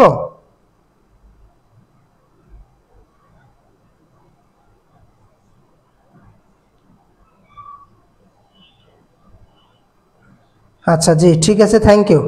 আমরা কি ক্লাস শেষ করব নাকি আপনারা একটু বলেন তো দেখি, নাকি আমরা সামনের দিকে আগে একটু সামনে যাব? আচ্ছা তারপরে দেখেন, তাহলে দ্বন্দ্ব সমাস গেল। এখন আমরা আসবো হচ্ছে কর্মধারয় সমাস। আমরা বলেছি দুইটা পদ থাকবে বা দুইয়ের একাধিক পদ থাকবে, প্রত্যেকটা পদেরই যদি আলাদা আলাদা অর্থ দেয়, সেটা আমরা পড়েছিলাম কি, সেটা আমরা পড়লাম হচ্ছে দ্বন্দ্ব সমাস। আচ্ছা এখন এই যে দুইটা পদ থাকবে, এই দুইটা পদ যদি আলাদা আলাদা অর্থ না দিয়ে শুধু এক পদের অর্থ দেয়, দুইটা পদের অর্থ দিবে না, আলাদা আলাদা অর্থ না দিয়ে যদি একটা পদের অর্থ দেয়, সেটা হবে কর্মধারয় সমাস। সেটা কি হবে? সেটা হবে কর্মধারয় সমাস। সেটা হবে কি? কর্মধারয় সমাস। তাহলে আমরা কি বললাম যে দুইটা অর্থাৎ প্রত্যেকটা পদের আলাদা আলাদা যদি অর্থ দেয় সেটা দ্বন্দ্ব, আর একাধিক পদ থাকবে, এই পদগুলো যদি প্রত্যেকটার আলাদা আলাদা অর্থ না দিয়ে শুধু একটা পদের অর্থ দেয়, তাদেরকে কর্মধারয় সমাস। যেমন এই দেখেন, এই যে বড় ভাই, এই বড় ভাইটা এটা একটা পদ ছিল, এই ভাইটা একটা পদ ছিল, দুটো মিলে কিন্তু একজনকেই বোঝাচ্ছে, এই ভাইকেই কিন্তু বোঝাচ্ছে, তাই কি না? যে ভাইকেই কিন্তু বোঝাচ্ছে, তাহলে এটি কর্মধারয় সমাস। আবার আমি বললাম দেখেন কাঁচা মরিচ, এই কাঁচা এবং মরিচ দুইটাই কিন্তু পদ ছিল, দুইটা পদ ছিল, কাঁচা মরিচ না দিয়ে শুধু কিন্তু ওই মরিচকেই প্রকাশ পাচ্ছে, তাহলে এটা একটি কর্মধারয় সমাস। আমি এখানে বললাম মহানবী, দেখেন মহানবী, মহা এবং নবী দুইটা পদ ছিল কিন্তু নবীকেই প্রধান পাচ্ছে, সেটি কর্মধারয় সমাস। আমি বললাম জাল মুড়ি, জাল মুড়ি, জাল একটা এবং মুড়ি একটা, কিন্তু মুড়িটাই কিন্তু প্রধান পাচ্ছে, মুড়িটা হচ্ছে কর্মধারয় সমাস, জাল মুড়ি কর্মধারয় সমাস। তারপরে আমি বললাম কাঁচা পিঠা, কাঁচা পিঠা, কাঁচা এবং হচ্ছে পিঠা, এই পিঠাটাই কিন্তু প্রধান পাচ্ছে, কর্মধারয় সমাস। আমি বললাম কাঁচা আম, কি বললাম ভাইয়া? আমি বললাম হচ্ছে কাঁচা আম, কি কাঁচা আম, কাঁচা এবং আম, আমটাই কিন্তু প্রধান পাচ্ছে, তাই এটি কর্মধারয় সমাস। আমি বললাম যে গড় জামাই, কি ভাইয়া? গড় জামাই, গড় জামাই, গড় জামাই, জামাইটাই কিন্তু প্রধান পাচ্ছে, এটি কর্মধারয় সমাস। আমি বললাম শিক্ষামন্ত্রী, কি ভাইয়া? আমি বললাম শিক্ষামন্ত্রী, এখানে দেখেন মন্ত্রীটাই কিন্তু প্রধান পাচ্ছে, শিক্ষা বিষয়ক মন্ত্রী, তাহলে এটি কর্মধারয় সমাস। আমি বললাম Bangla academy, Bangla, Bangla academy, academy, দেখেন এই যে একাডেমি কিন্তু প্রধান পাচ্ছে, এটি কর্মধারয় সমাস। আপনারা কি বুঝতে পেরেছেন?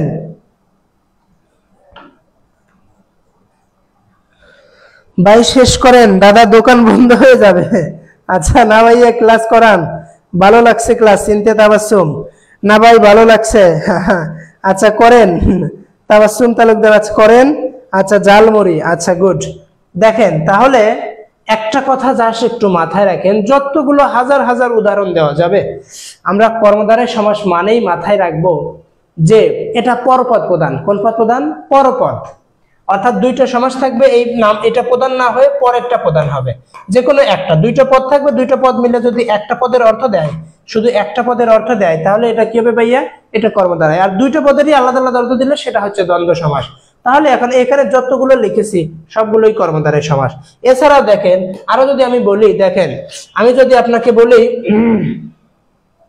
আমি বললাম মোমবাতি, মোমবাতি, এই মোমবাতি শব্দের মোম প্রধান হবে না বাতি প্রধান হবে? মোমবাতি, দুইটা কি আলাদা আলাদা জিনিস বোঝাচ্ছে? বোঝাচ্ছে না, একটা জনকে বোঝাচ্ছে, মোমবাতি, বাতিটাই কিন্তু প্রধান, ঠিক কিনা? আমি বললাম স্মৃতিসৌধ, স্মৃতিসৌধ, এই স্মৃতিসৌধ, তাহলে এখন দেখেন এই স্মৃতিটা প্রধান নাকি সৌধটা? ওই মিনারটা মানে সৌধটাই তো প্রধান, নাকি স্মৃতিসৌধ। আমি তারপরে বললাম মৌমাছি, মৌমাছি, এখানে মৌটা প্রধান নাকি মাছিটা প্রধান?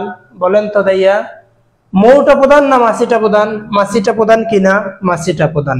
তাহলে এরা হচ্ছে কর্মধারয় সমাস, বাতি প্রধান। আচ্ছা বুঝতে পেরেছেন? এই রকম আর কি। তাহলে এটা হচ্ছে কর্মধারয় সমাস। মাথায় রাখবেন সমাসগুলো চিনবেন কিভাবে? সমাসগুলো চেনার উপায়, আগে পদের দিকে তাকাবেন, অর্থাৎ সমস্ত পদের দিকে তাকাবেন। এই সমস্ত পদের দিকে তাকিয়ে যদি দুইটারই অর্থ দেয়, দুইটার সমস্ত মিলে দুইটারই অর্থ দিচ্ছে, তাহলে এটা দ্বন্দ্ব। আর দুইটা না মিলে যদি একটার অর্থ দেয়, কি ভাইয়া? যদি শুধু একটার অর্থ দেয় তাহলে সেটা হবে কর্মধারয় সমাস। আর আরেকটা কথা বলে নেই, এইখানে দেখেন এই সমস্ত পদ আছে, এই কি আছে ভাইয়া? এই সমস্ত পদ আছে, অর্থাৎ এই সমস্ত পদ আছে, সমস্ত পদের এই দুইটা পদ আছে, দুইটা পদের একটাও অর্থ দিচ্ছে না, একটাও অর্থ দিচ্ছে না, এখানে বাদ রেখে আরেকটা পদের অর্থ দিচ্ছে, অন্য পদ, অর্থাৎ অন্য পদের অর্থ দেয়, অন্য পদ, অন্য পদের যখন অর্থ দেয়,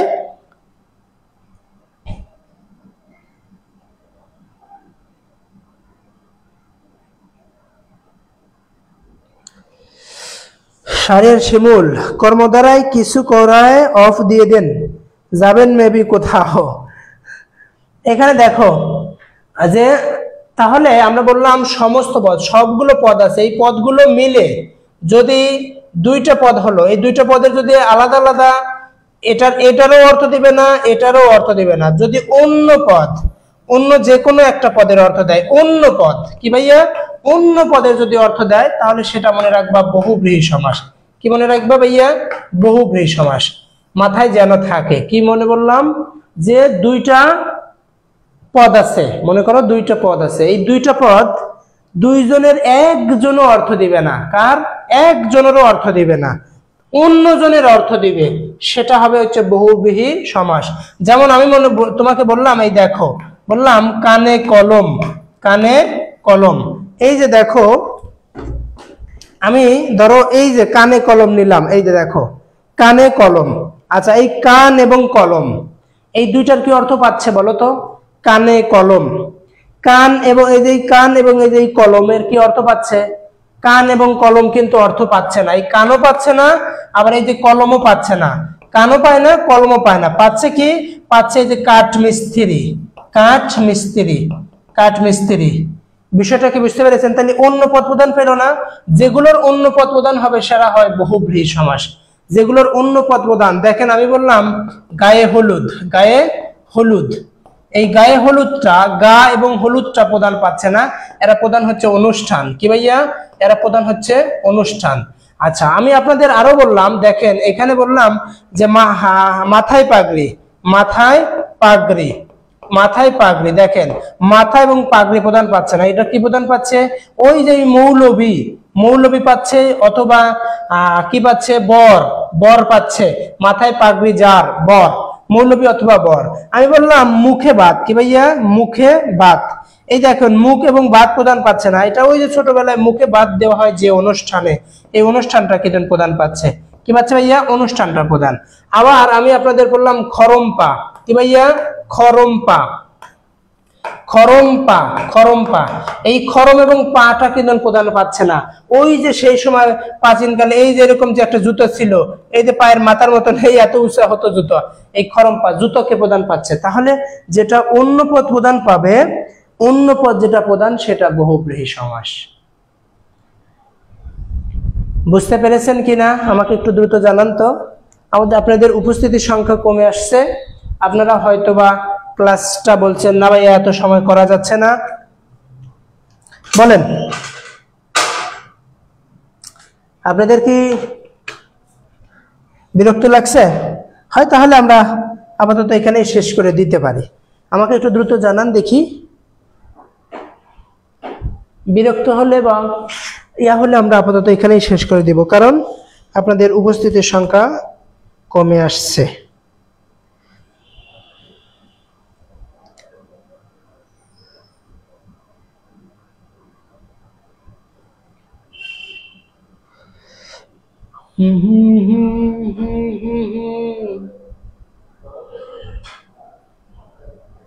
আমাকে একটু দ্রুত জানান যে শেষ পরিস্থিতি কেমন।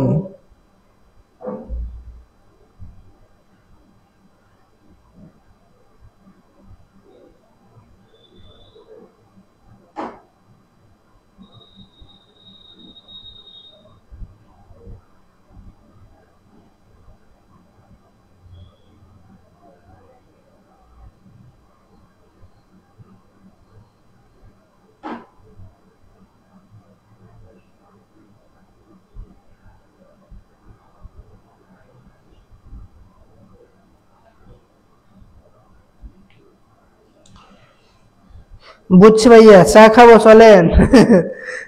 শাহরিয়ার তুমি তুমি আছো কোথায়? পাবনাতে আছো, তুমি এখানে চা খাওয়া? চলো চা খাই। আচ্ছা সিনথিয়া তাবাসসুম, বিরক্তি লাগছে না ভাইয়া? আচ্ছা, কিন্তু তোমাদের উপস্থিতির সংখ্যা অনেক কম হয়ে গেছে।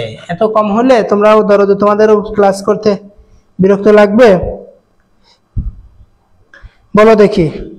আচ্ছা তোমাদের এখন, তোমাদের আমি আর ধরো পড়াবো না, এখন তোমাদের কিছু প্রশ্ন থাকলে প্রশ্ন করো। তাছাড়া আমরা আজকে কারক এবং প্রত্যয়টা নিয়ে একটু কথা বলতে চাইলাম। কারক এবং প্রত্যয়টা হলে মোটামুটি ধরো যে আমরা শেষ করে দিতে পারতাম, কারণ এখানে সমাজ থেকে তো মাস্ট একটা প্রশ্ন আসবেই, কারক থেকেও এখনো দিবে, আর প্রত্যয় থেকে তো ধরো যে প্রতি বছরই দিবেই, প্রত্যয় থেকে ধরো যে প্রশ্ন থাকেই, সেজন্য একটু পড়তে হবে আর কি। কিন্তু ধরো যে অনেক অনেক লং ভিডিও হয়ে গেল তো।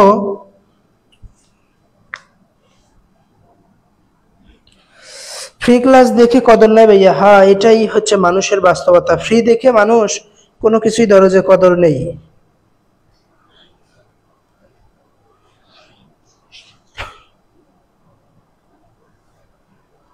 তোমাদের থেকে দুই একটা প্রশ্ন করো, প্রশ্ন করো, দুই একজনের প্রশ্ন করে আমরা উত্তর দিয়ে আপাতত শেষ করে দিব এখানেই। তাহলে প্রশ্ন করো দেখি, তাহলে আপাতত আমরা এখানেই থাকি। আগামীকাল ইনশাআল্লাহ, আগামীকাল দেখা হবে আবার নতুন ভিডিওতে। আগামীকাল আমরা দেখি চট্টগ্রাম বিশ্ববিদ্যালয়ের মানে দেখি আইকিউ নিয়ে একটু কথা বলতে পারি কিনা। আইকিউ টেস্ট নিয়ে আমরা দেখি একটু চেষ্টা করবো ইনশাআল্লাহ, আইকিউ নিয়ে ক্লাস নিতে। এবং আগামীকাল আগামীকাল ধরো মৌলিক জিকের প্রশ্ন হবে ইনশাআল্লাহ সকালে দিকে মৌলিক দুইটা ক্লাস হতে পারে আগামীকাল। মৌলিক জিকে আগামীকালের হচ্ছে মৌলিক জিকের অর্থনীতি সাবজেক্টের আমাদের অর্থনীতি বিভাগের শিক্ষার্থী ক্লাস নেবেন। অর্থনীতি মৌলিক জিকের অর্থনীতির ক্লাস হবে আগামীকাল ইনশাআল্লাহ। আগামীকালের আমাদের অর্থনীতির বিভাগের শিক্ষার্থী অর্থনীতি সাবজেক্টের ক্লাস নেবেন আমার আইডি থেকেই হবে ইনশাআল্লাহ। আপনাদের যদি কোনো প্রশ্ন থাকে আমাকে একটু দ্রুত প্রশ্ন করান। প্রত্যয়ের উপর ক্লাস দিন ভাইয়া। হ্যাঁ ভাইয়া প্রত্যয়ের উপর ক্লাস দিব ইনশাআল্লাহ। যারা আমার আইডিতে ফ্রেন্ড রিকোয়েস্ট এখনো ফ্রেন্ড হওনি তারা দ্রুত আমার আইডিতে ফ্রেন্ড হয়ে যাও। আচ্ছা ফলো দিয়ে রাখো তাহলে আগে সবকিছু পেয়ে যাবা। আর প্রশ্ন তোমাদের দ্রুত যদি কোনো প্রশ্ন থাকে আমাকে একটু দ্রুত একটু প্রশ্ন করতে পারো, দ্রুত একটু প্রশ্ন করে ফেলো। দেখি প্রশ্ন করো দেখি যদি কোনো প্রশ্ন আমাদের তোমাদের একটু দ্রুত একটু প্রশ্ন। আপাতত এই টপিকের উপর কোনো প্রশ্ন নাই ভাইয়া। আচ্ছা এই টপিক না থাকলেও যে কোনো টপিকে বলতে পারো, আমি এখন না পারি আমি অন্য সময় উত্তর দিতে পারি। বলো দেখি কোনো যদি প্রশ্ন কোনো অ্যাডমিশনের রিলেটেড। আমি আজকে কি করলাম আমাদের অফলাইন স্টুডেন্টদের একটা করে খাতা দিয়েছি, ওই খাতাতে এদের কিন্তু প্রিপারেশন আলহামদুলিল্লাহ যথেষ্ট পরিমাণে ভালো আছে অফলাইন স্টুডেন্টদের। ওদের আমি একটা সেই খাতাটা আছে কিনা ধরো এই যে এইরকম প্রেসক্রিপশনের মতন এই যে এরকম প্রেসক্রিপশনের মতন একটা ছোট্ট করে খাতা দিয়েছি। এই খাতাগুলোতে ওদের বলছে প্রবলেমগুলো লিখে আনতে। কি কি প্রবলেম তুমি কত ঘন্টা করে পড়ছো এটা দুইটা ডায়রি, একটা আমাকে দেখাবা যে কত ঘন্টা করে টাইম পড়েছো সেটা আমাকে লিখে রাখতে হবে খাতায়। দ্বিতীয়ত প্রতিদিন তোমাকে কনফিউশন প্রশ্নগুলো লিখতে হবে। তৃতীয় কাজ যেটা প্রত্যেকদিন একটা করে প্রশ্ন লিখতে হবে যেগুলো বিশ্ববিদ্যালয়ের আসার মতন প্রশ্ন। যতগুলো স্টুডেন্ট আছে প্রত্যেকজনকেই দিয়েছি, প্রত্যেকজনকেই বলে দিয়েছি।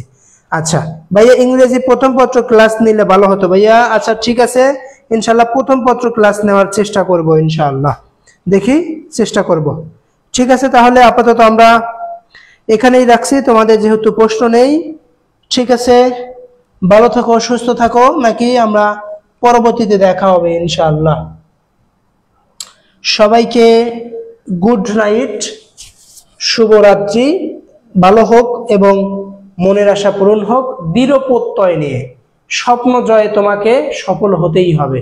দৃঢ় প্রত্যয় নাও, সফল হতে গেলে পরিশ্রমী হতে হবে। পরিশ্রমী না হলে সফল হওয়া সম্ভব নয়। যারা অলস ব্যক্তিরা সফল হতে পারে না। সফল হতে গেলে তোমাকে পরিশ্রমী হতে হবে, পরিশ্রমী হলেই তুমি সফল হবা।